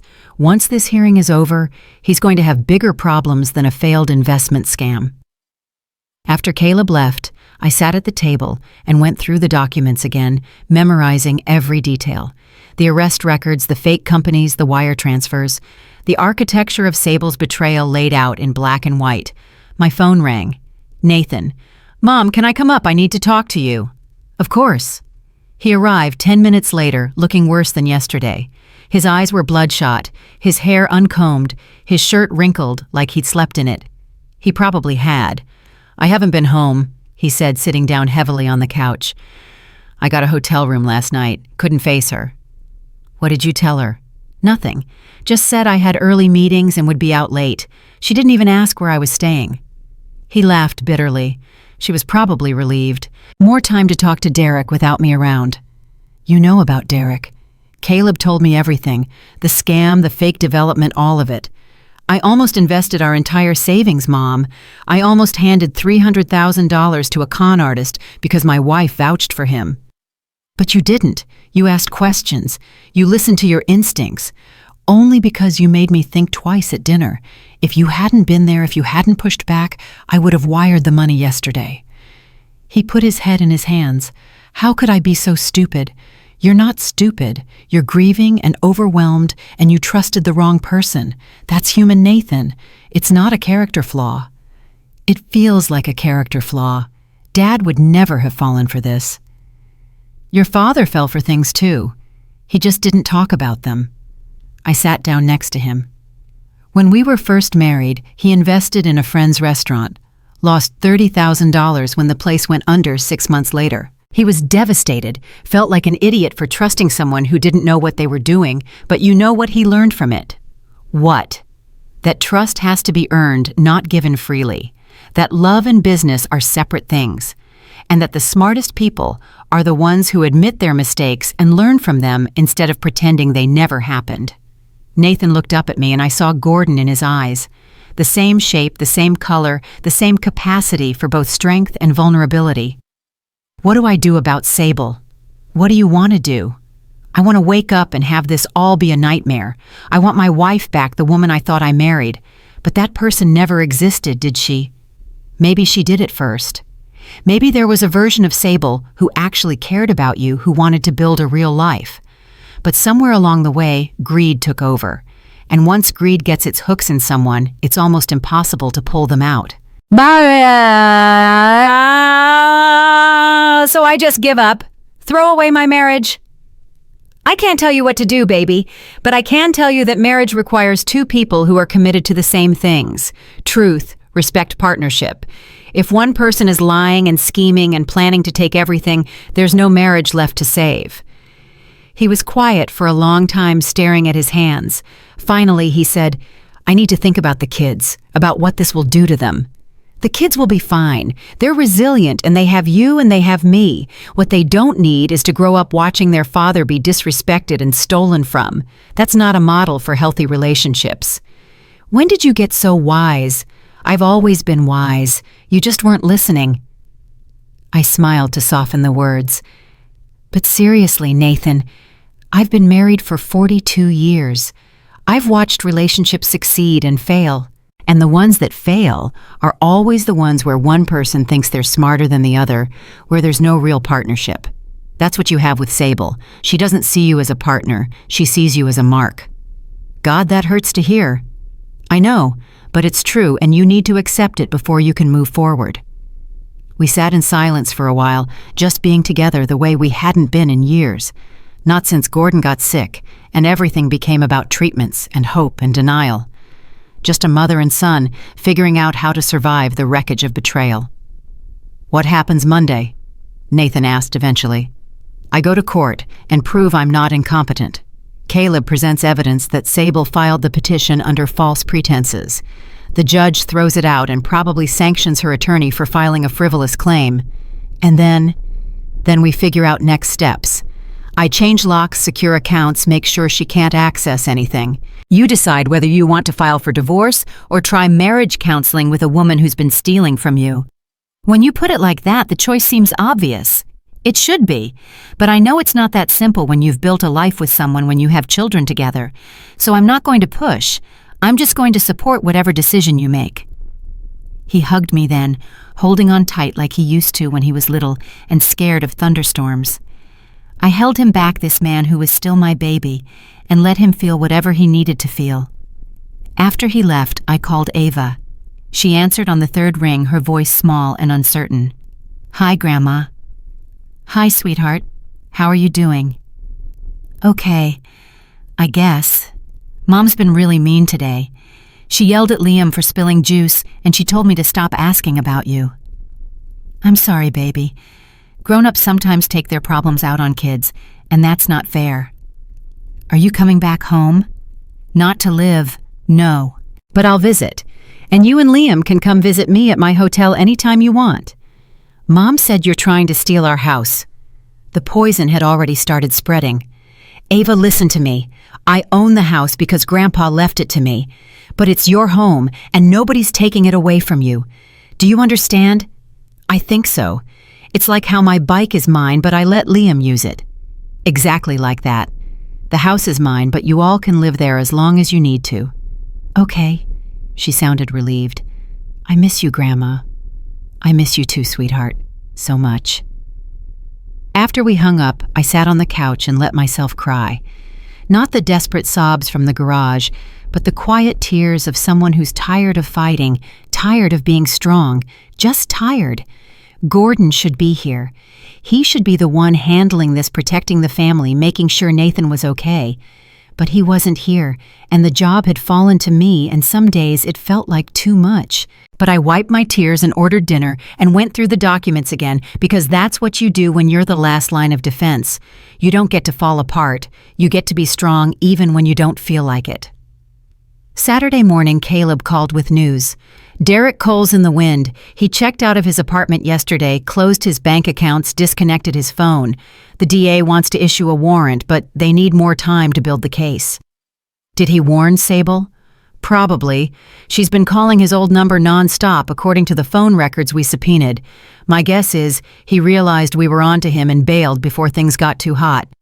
So she's alone now. No partner, no escape plan. Looks that way. Which makes her more dangerous, Cass. Cornered animals do unpredictable things. I'll be careful. I'm serious. Don't go anywhere alone. Don't open your door unless you know who it is, and if she contacts you directly, record the conversation. I promised I would, but part of me didn't believe Sable was that desperate. She was calculating, careful. She wouldn't do anything that could jeopardize her position with Nathan or her access to the children. I was wrong. Saturday afternoon, there was a knock on my hotel room door. I checked the peephole and saw Sable standing there, wearing jeans and a sweater, her hair pulled back, no makeup. She looked younger, without all the polish, more vulnerable, almost human. I opened the door, but kept the chain on.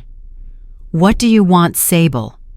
"To talk. Please, Cassandra. Just 5 minutes." Against my better judgment, I undid the chain and let her in. She walked to the middle of the room and turned to face me, and I saw tears in her eyes. Real tears, not the fake kind she'd worn at Gordon's funeral. "I'm sorry," she said, "for everything. The garage, the petition, all of it. I was wrong." "Yes, you were." "I know you probably don't believe me, but I really am sorry. I got greedy. I saw all that money, and I convinced myself that Nathan would never step up, that you'd just waste it, that I deserved it more. But I was wrong about all of that. You were wrong about a lot of things, like thinking I was stupid enough to fall for this performance." Her face hardened. "It's not a performance. I'm trying to apologize." "No, you're trying to manipulate me one more time, trying to see if you can salvage this situation before Monday's hearing destroys you completely." I crossed my arms. "It's not going to work, Sable. I know about Derek, about the scam, about the affair. I know everything." "Then you know I'm desperate." The tears were gone now, replaced by something colder. "You know I have nothing left to lose." "Is that a threat?" "It's a fact. Derek's gone.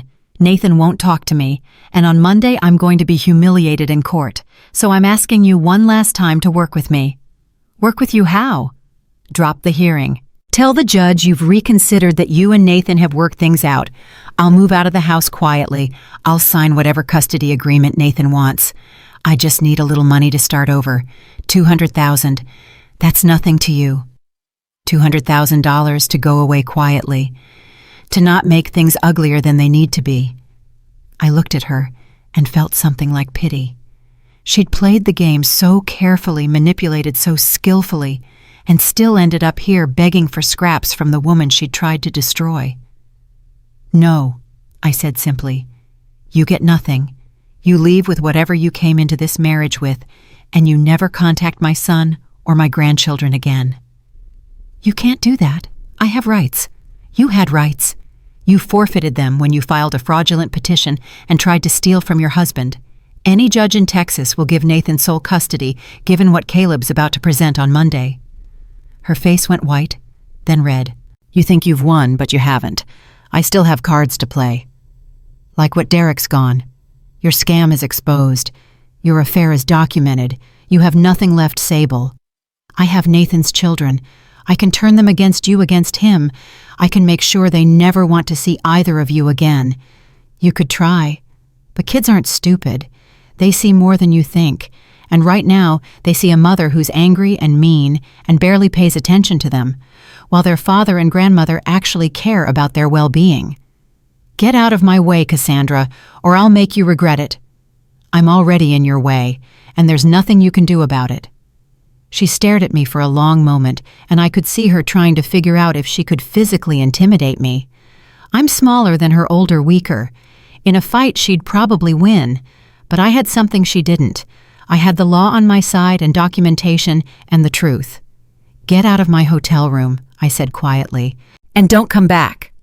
She left without another word, slamming the door hard enough to rattle the pictures on the wall. I locked it behind her and called Caleb immediately. She just threatened me, said she'd turn the kids against Nathan and me if I didn't pay her $200,000 to go away quietly. Did you record it? No, I wasn't thinking. Damn. Okay, it's still good to know. I'll have the investigator start watching her more closely. If she tries anything before Monday, we'll have it documented. Caleb, what if she does something to the kids? Nathan's already planning to move them out. He's going to pick them up from school on Monday and take them straight to his hotel. Sable won't have access until after the hearing. That eased some of my panic, but not all of it. Sable had looked unhinged when she left, desperate, in a way that made people do stupid things. Sunday was the longest day of my life. I stayed in the hotel room going over my testimony with Caleb, making sure I knew every detail of every document. Nathan came by in the evening looking more settled than he had in days. I filed for divorce, he said. Emergency petition citing fraud and infidelity. The papers will be served Monday morning right before the competency hearing. How do you feel about that? Relieved honestly, like I finally made a decision instead of just letting things happen to me. He sat down. I talked to Ava and Liam, told them Mom and I were having problems, that they'd be staying with me for a while. Ava asked if it was because of you. What did you tell her? The truth, that it had nothing to do with you, that I'd made some mistakes in trusting the wrong person. She seemed to understand. He smiled sadly. She's smart, that kid. Smarter than her dad. You're plenty smart. You just forgot for a while. Yeah, I did. He looked at me. Thank you, Mom, for not giving up on me even when I didn't deserve it. You always deserve it. You're my son. Monday morning came too fast and too slow. I woke at 5, showered and dressed in my best suit, the navy blue one Gordon had bought me for his company's anniversary gala. In the mirror, I looked like the woman I used to be. Confident, put together, someone who belonged in a courtroom instead of a garage. Caleb picked me up at 8. The courthouse was downtown, an imposing building with marble columns and the weight of authority. We went through security and up to the 3rd floor where family court was held. Nathan was already there, sitting on a bench outside the courtroom. He stood when he saw us, and I could see he'd barely slept, but he'd shaved and put on a suit, and he looked more like himself than he had in weeks. Is she here? I asked. Not yet. Her lawyer is, though. He nodded toward a thin man in a cheap suit shuffling papers near the courtroom door. At 8:45, Sable arrived. She was wearing a conservative black dress and minimal makeup, playing the role of concerned daughter-in-law. When she saw Nathan, something flickered across her face. Surprise, maybe, or fear. He didn't look away, just met her eyes steadily until she was the one who turned. A bailiff opened the courtroom doors. Reed competency hearing, Judge Harrison presiding. We filed in and took our seats. The courtroom was smaller than I expected, more intimate. Judge Harrison was already at the bench, a man in his 70s with white hair and sharp eyes that missed nothing. "Good morning," he said. "This is a petition for competency evaluation filed by Nathan Reed regarding his mother, Cassandra Reed. I've reviewed the initial filing and I have some questions before we proceed." "Mr. Morton, you're representing Mrs. Reed." Caleb stood. "Yes, Your Honor." "And Mr. Pearson, you're representing the petitioner." Sable's lawyer stood. "Yes, Your Honor." "Mr. Pearson, I'm going to be frank with you. This petition is thin, very thin. The claims are vague. The supporting evidence is minimal, and frankly, it reads like a fishing expedition. Do you have anything substantial to present today?" Pearson shuffled his papers nervously. "Your Honor, we have testimony from the petitioner regarding Mrs. Reed's recent behavior, specifically confusion regarding financial matters and living arrangements." "Recent behavior meaning what exactly? How recent are we talking?" "Within the last 2 weeks, Your Honor." 2 weeks. Judge Harrison looked at me over his reading glasses. "Mrs. Reed, your husband passed away when?" 9 days ago, Your Honor." "And Mr. Pearson, you're telling me that a widow exhibiting signs of grief and stress 9 days after her husband's death is evidence of incompetence?" "Your Honor, it's more than that. She's been making concerning statements, behaving erratically. I'd like to hear from Mr. Reed." The judge looked at Nathan. "Sir, you filed this petition. Do you still believe your mother is incompetent?" Nathan stood slowly. The courtroom went silent, everyone waiting to see which way he'd jump. "No, Your Honor," he said clearly. "I don't. I was wrong to file it, and I'm withdrawing my support for the petition." The words hung in the air like a bell that had just rung. Sable made a small sound, something between a gasp and a cry. Her lawyer looked like he'd been punched. Judge Harrison raised his eyebrows. "This is your mother we're discussing. You're sure about this?" "I'm sure. I filed the petition under pressure and without fully understanding the situation. My mother is completely competent. More competent than I am, frankly." "Mr. Pearson, do you have any response to that?" The lawyer looked at Sable, who was staring at Nathan with pure hatred. "Your Honor, we'd like to request a continuance to consult with our client." "Denied. This petition was baseless from the start, and now your own petitioner is contradicting it. Motion to dismiss granted." He banged his gavel. "Mrs. Reed, you're free to go. Mr. Pearson, I'm sanctioning you $5,000 for filing a frivolous claim. If I see your name on anything like this again, the sanctions will be much steeper. We're adjourned." Just like that, it was over. 9 days of hell ended in 15 minutes by a judge who saw through the lies immediately. We filed out of the courtroom. In the hallway, Sable was screaming at her lawyer, at Nathan, at anyone who would listen. A bailiff was trying to calm her down, while Pearson packed his briefcase and practically ran for the elevators. Nathan came over to me, and for the first time since Gordon died, he looked at peace. "I'm sorry, Mom, for all of it." "I know, baby. I forgive you." Caleb shook Nathan's hand. "That took guts, son. Your father would be proud." We left Sable in the hallway and walked out into the bright Houston morning. The sun was shining, traffic was moving, the world kept turning, and for the first time in over a week, I felt like I could breathe. The week after the hearing, I moved back into my house. Not the garage, not a guest room, but the master bedroom where Gordon and I had slept for 20 years. I stood in the doorway that first afternoon, looking at the 4-poster bed we'd picked out together, the dresser where he'd kept his cufflinks, the window seat where I used to read while he worked at his desk. Everything was exactly as I'd left it, but somehow it felt different, lighter, mine again. Nathan had changed all the locks the day after the hearing. Sable had exactly 4 hours to collect her personal belongings under the supervision of Caleb's investigator. Then she was escorted off the property. She'd screamed the whole time, threatened lawsuits, threatened to take the children, threatened everything she could think of. But her threats were empty now, and everyone knew it. I heard she was staying with her mother in Dallas. The divorce papers had been served, and she'd hired a Barracuda attorney who was demanding half of everything. It would have been funny if it wasn't so predictable. The woman who'd tried to steal $23 million was now arguing she deserved community property from a marriage built on lies. Nathan's lawyer had a different view. Fraud, he said, voids the good faith requirement for community property. Sable would get exactly what she brought into the marriage, which was nothing, and not a penny more. I was in the kitchen making coffee when Ava and Liam came home from school. Nathan had moved back into the house too, taking one of the guest rooms while we figured out the new normal. The kids had adjusted faster than I'd expected, the way children do when the chaos finally stops and life becomes predictable again. "Grandma?" Liam ran into the kitchen and wrapped his arms around my waist. "Are you making cookies?" "I could be." "What kind do you want? Chocolate chip? With extra chips?" "Yes." He pumped his fist like I just promised him the world. Ava came in more slowly, her backpack dragging on the floor. She looked tired, older than 8. The divorce was hitting her harder than Liam, who was too young to fully understand what was happening. "Hey, sweetheart," I said gently. "How was school?" "Fine." She sat at the kitchen island, the same spot where I'd watched Sable check her phone and ignore her children. "Mom called me at lunch."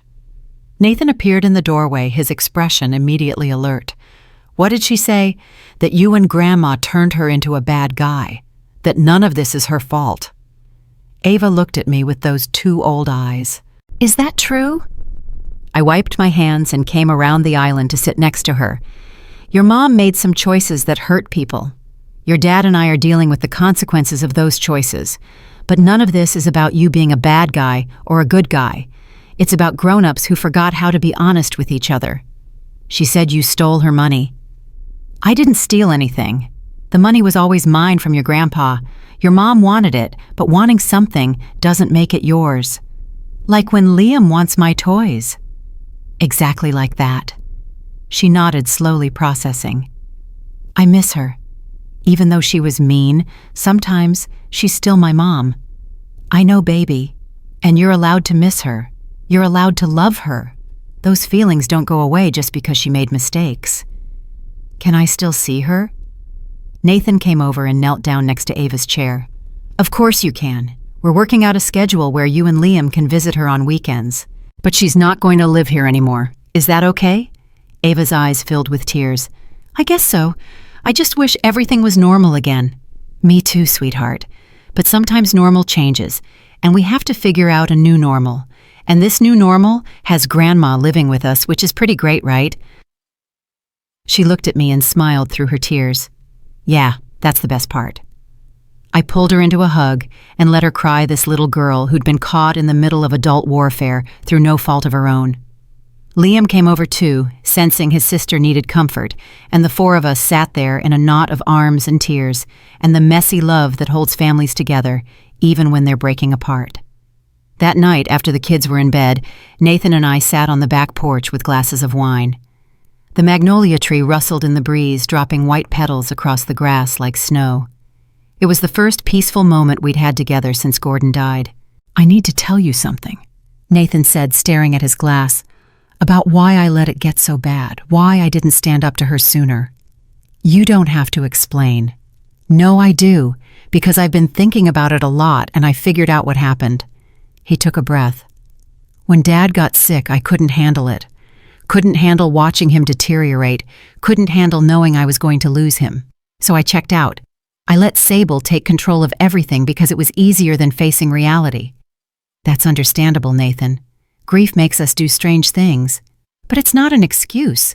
I abandoned you when you needed me most. I let her put you in a garage for God's sake. What kind of son does that?" "A son who was overwhelmed and scared and trying to survive the best way he knew how." "You're not a bad person, Nathan. You just made some bad choices."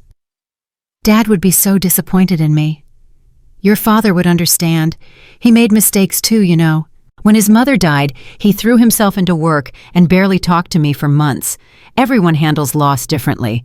The important thing is that you woke up before it was too late." Nathan was quiet for a long time, watching the tree move in the darkness. I keep thinking about that dinner, the way you asked Derek those questions, the way he couldn't answer them.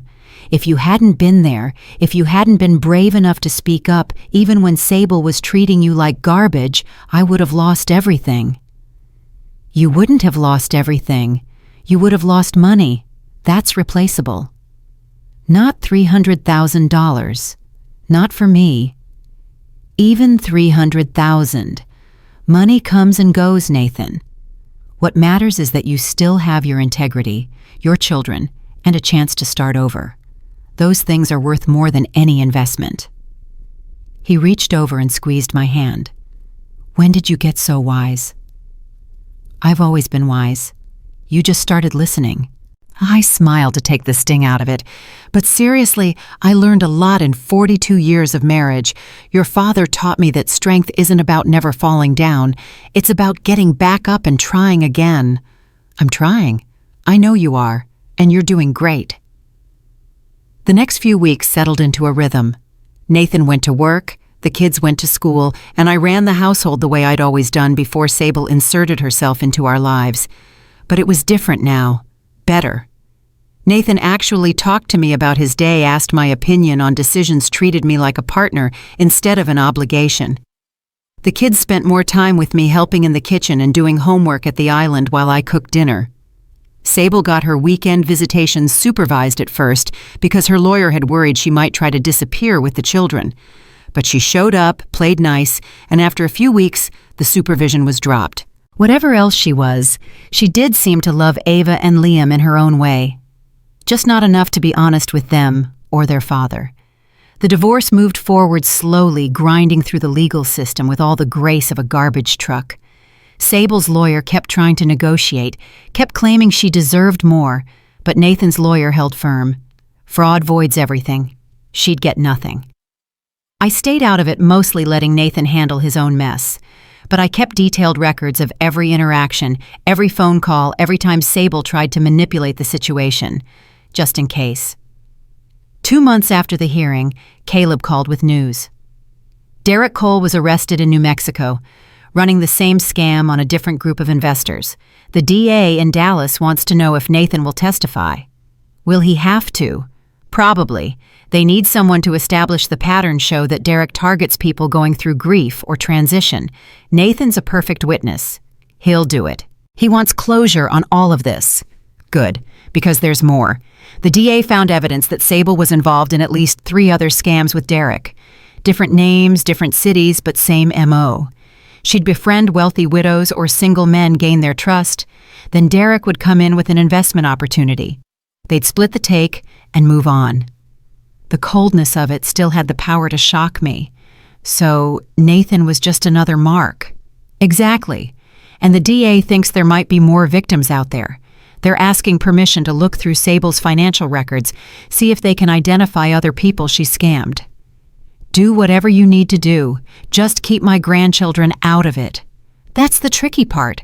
If Sable gets charged with fraud, she's looking at serious prison time, which means Nathan might end up with full custody by default. I thought about that for a long moment. Would that be the worst thing? For the kids? Probably not. But it'll be hard on them knowing their mother is in prison. Harder than knowing she's a con artist who married their father to steal from him. Fair point. Nathan took the news better than I expected. He'd reached some kind of acceptance about who Sable really was, had stopped trying to find the good in someone who'd never been good to begin with. If she goes to prison, we'll deal with it, he said. The kids will get therapy. We'll be honest with them in age-appropriate ways, and we'll make sure they know none of this is their fault. That's very mature of you. I'm learning from the best, he smiled.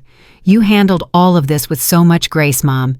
You could have destroyed Sable in court, aired all the dirty laundry, made her look like a monster, but you kept it focused on the facts, on protecting the family. Because that's what matters. Not revenge, not making her suffer, just protecting the people I love. Well, you did that. We're safe because of you. One Saturday afternoon, 3 months after I'd moved back home, I was in the garden planting new flowers when a car pulled up.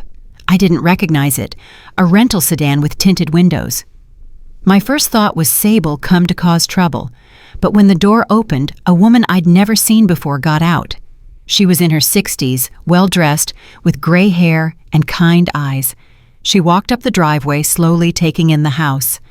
"Can I help you?" I asked, standing up and brushing dirt from my knees. "Are you Cassandra Reed?" "Yes." "My name is Margaret Walsh. I think your daughter-in-law scammed my brother out of $200,000. I invited her in and made tea while she told her story. Her brother had been a widower, lonely and grieving. He'd met a woman named Sandra Hart at a grief support group. Sandra had been sympathetic. Understanding had seemed to really care about him. Then she'd introduced him to an investment broker named Dennis Carter, who had this amazing opportunity in commercial real estate. "Let me guess," I said. The opportunity fell through, the money disappeared, and Sandra and Dennis vanished. "How did you know?" "Because Sandra Hart is Sable Reed and Dennis Carter is Derek Cole. They've been running this scam for years." Margaret's face crumpled. "My brother killed himself. 3 months after he lost the money, he couldn't handle the shame and guilt. He left a note saying he'd failed his family, that he was a fool who'd trusted the wrong person." The room went very quiet. I reached across the table and took Margaret's hand, this stranger who'd lost someone she loved, to the same people who'd tried to destroy my family. "I'm so sorry," I said. "I want her to pay. I want them both to pay." But the police in Arizona said there wasn't enough evidence that my brother had given the money willingly. That's because they didn't know what we know now. But the DA in Dallas is building a case. If you're willing to testify, if you're willing to share your brother's story, it could help put them both away. "I'll do whatever it takes." I called Caleb immediately, and he connected Margaret with the DA's office. Within a week, they'd identified 4 more victims, all following the same pattern. Grieving people, false friendship, fake investment opportunity, stolen money. The total take was over $2 million.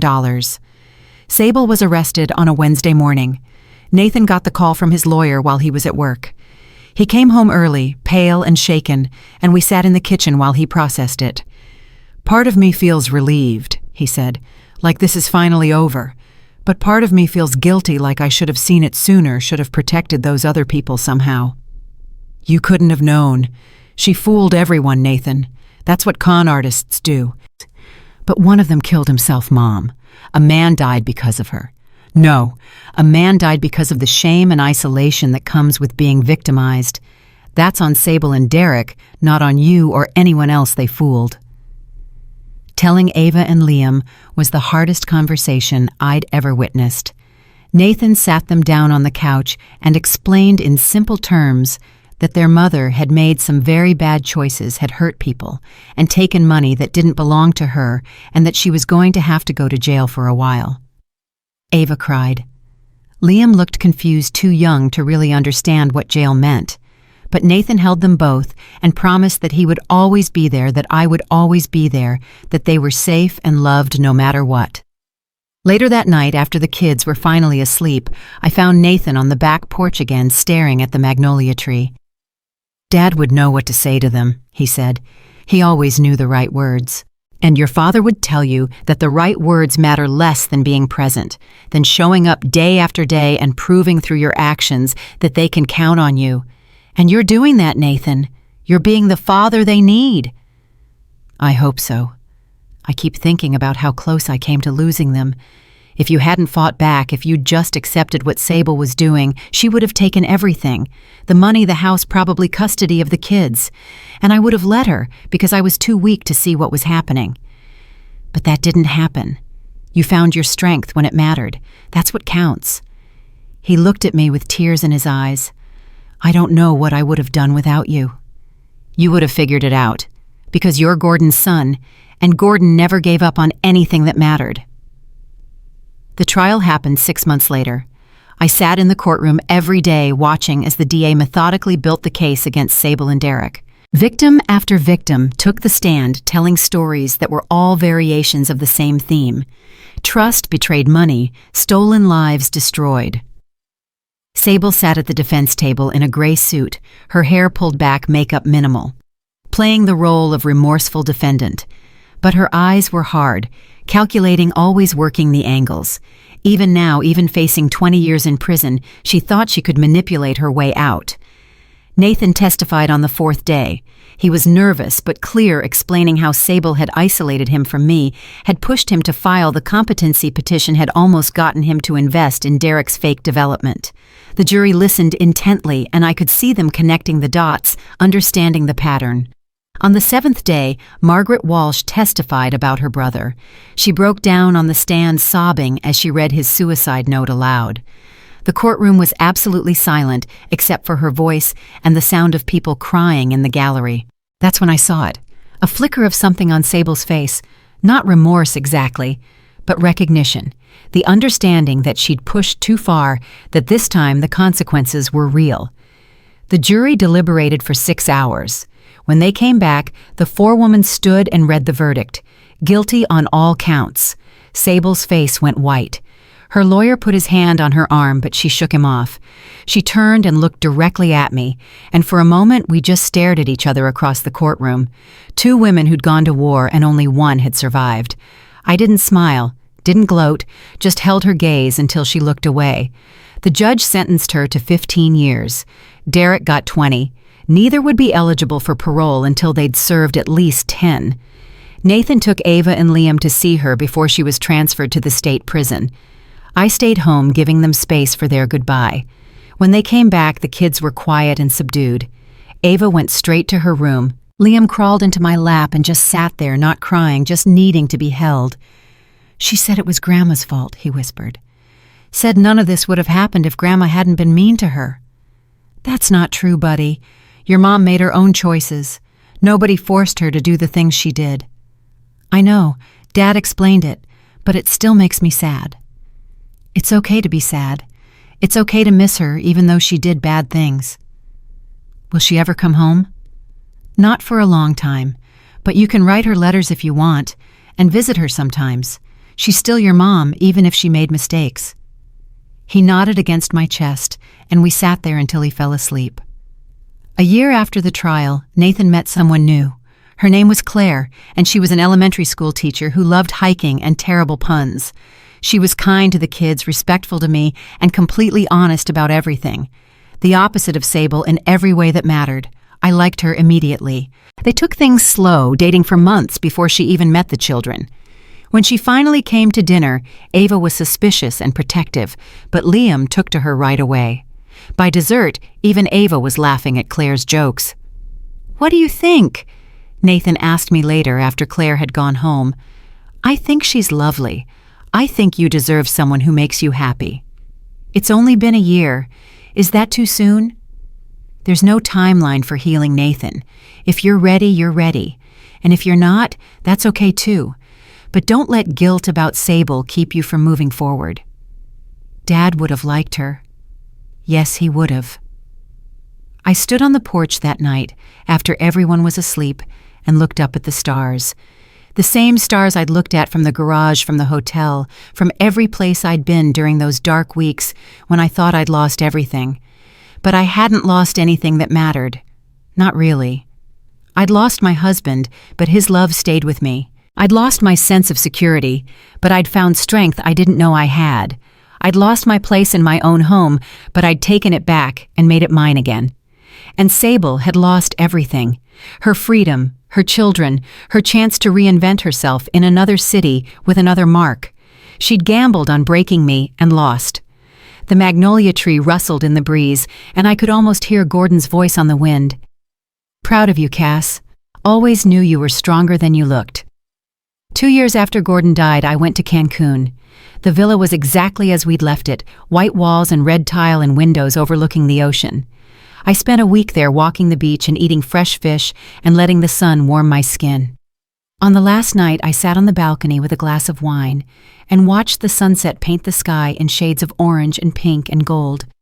I thought about everything that had happened, everything I'd survived. The garage, the betrayal, the fight to reclaim my life. And I thought about Margaret Walsh's brother, the man who hadn't survived, about all the victims who'd believed Sable's lies and paid the price. I pulled out my phone and called Margaret. We'd stayed in touch, bonding over our shared experience.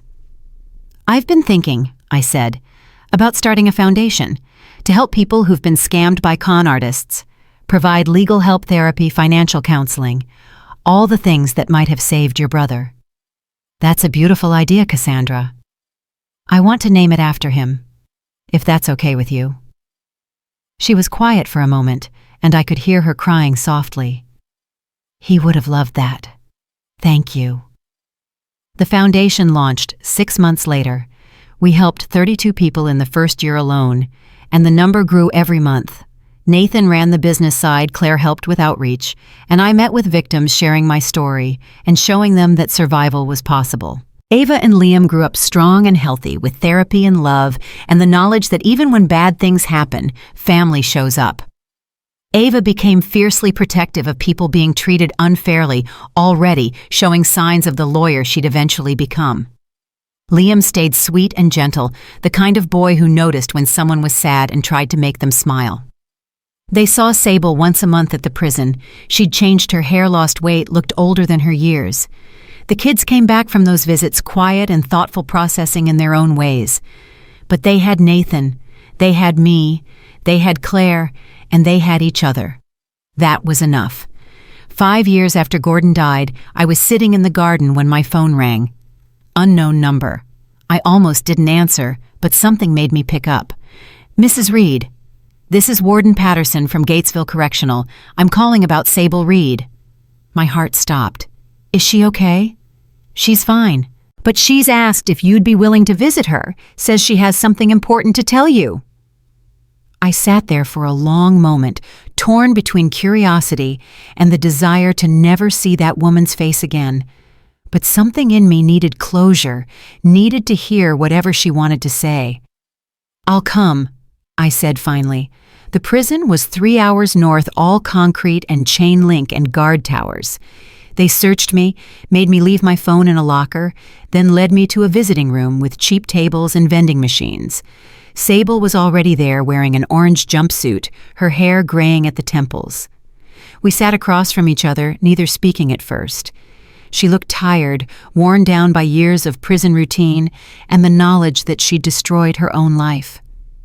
Thank you for coming, she said finally. What did you want to tell me? That I'm sorry, really, truly sorry. Not because I got caught, not because I'm in here, but because I hurt you and Nathan and the kids. Because I destroyed families and people's lives for money I didn't even need. What do you want me to say? That I forgive you? No, I don't deserve forgiveness. I just wanted you to know that I finally understand what I took from people, what I took from you. She looked down at her hands. I had everything. A good husband, beautiful children, a home. And I threw it away because I thought money was more important than love. Money is easy, Sable. Love is the hard part. I know that now. Too late, but I know. We sat in silence for a moment. Part of me wanted to tear into her to list all the ways she'd hurt my family, but looking at her now broken and gray and alone, I felt something unexpected. Not forgiveness exactly, but a kind of peace. She was already living with the consequences of her choices. I didn't need to add to them. Ava and Liam are doing well, I said. They're happy, healthy, growing up into good people. Nathan found someone new, someone honest. We all survived what you tried to do to us. I'm glad. That's what I wanted to hear. But you should know something. That man in Arizona, Margaret Walsh's brother, the one who killed himself. We started a foundation in his name. We've helped hundreds of people rebuild their lives after being scammed. So in a weird way, you created something good. Not on purpose, but you did. Tears streamed down her face. I can't take that back. Can't undo what I did. No, you can't. But you can live with it. You can use this time to become someone better. Not for me, not for Nathan, but for yourself. Because when you get out in 10 years, you're going to have to look in the mirror and live with who you see. I don't know if I can do that. Then that's on you. I stood up. Goodbye, Sable. I hope you find whatever it is you're looking for.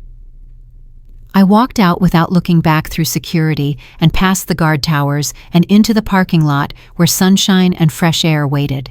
I got in my car and sat there for a moment, feeling lighter than I had in years. She was behind bars. I was free, and Gordon would have been proud of the woman I'd become, the strength I'd found, the grace I'd managed to hold on to, even when everything was falling apart. I drove home singing to old songs on the radio, windows down, feeling the Texas heat on my face. When I pulled into the driveway, Nathan's car was there, and Claire's and I could hear children's laughter from the backyard. Ava and Liam playing with Claire's nephews who'd come to visit. 3 generations of family, messy and imperfect and real. I went inside and found Nathan in the kitchen making lemonade. He looked up when I walked in and smiled. "How'd it go?" "It went," she apologized. "Do you believe her?"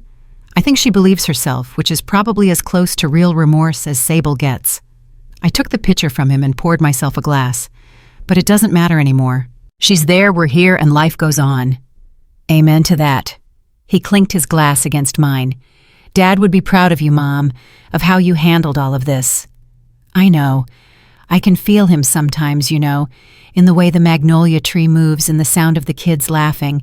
He's still here with us." "Yeah, he is." We went outside and joined the others, and I sat in the shade of Gordon's tree while children played and family gathered, and the afternoon stretched out warm and golden. This was what I'd fought for. Not the money, not the house, not even justice. This, the simple, ordinary beauty of a family that survived and came out stronger. That night, after everyone had gone and the house was quiet, I went to the master bedroom and opened the drawer where I kept Gordon's letters. There was one I hadn't read yet, one he'd marked, "Open when you remember who you are." I opened it with shaking hands. "My dearest Cass, if you're reading this, you've been through hell. I knew Sable would try something after I died, knew she'd see you as weak and try to take advantage, but I also knew you'd fight back because you're the strongest person I've ever known. You just forget sometimes, let people convince you you're less than you are, but you're not less. You're everything.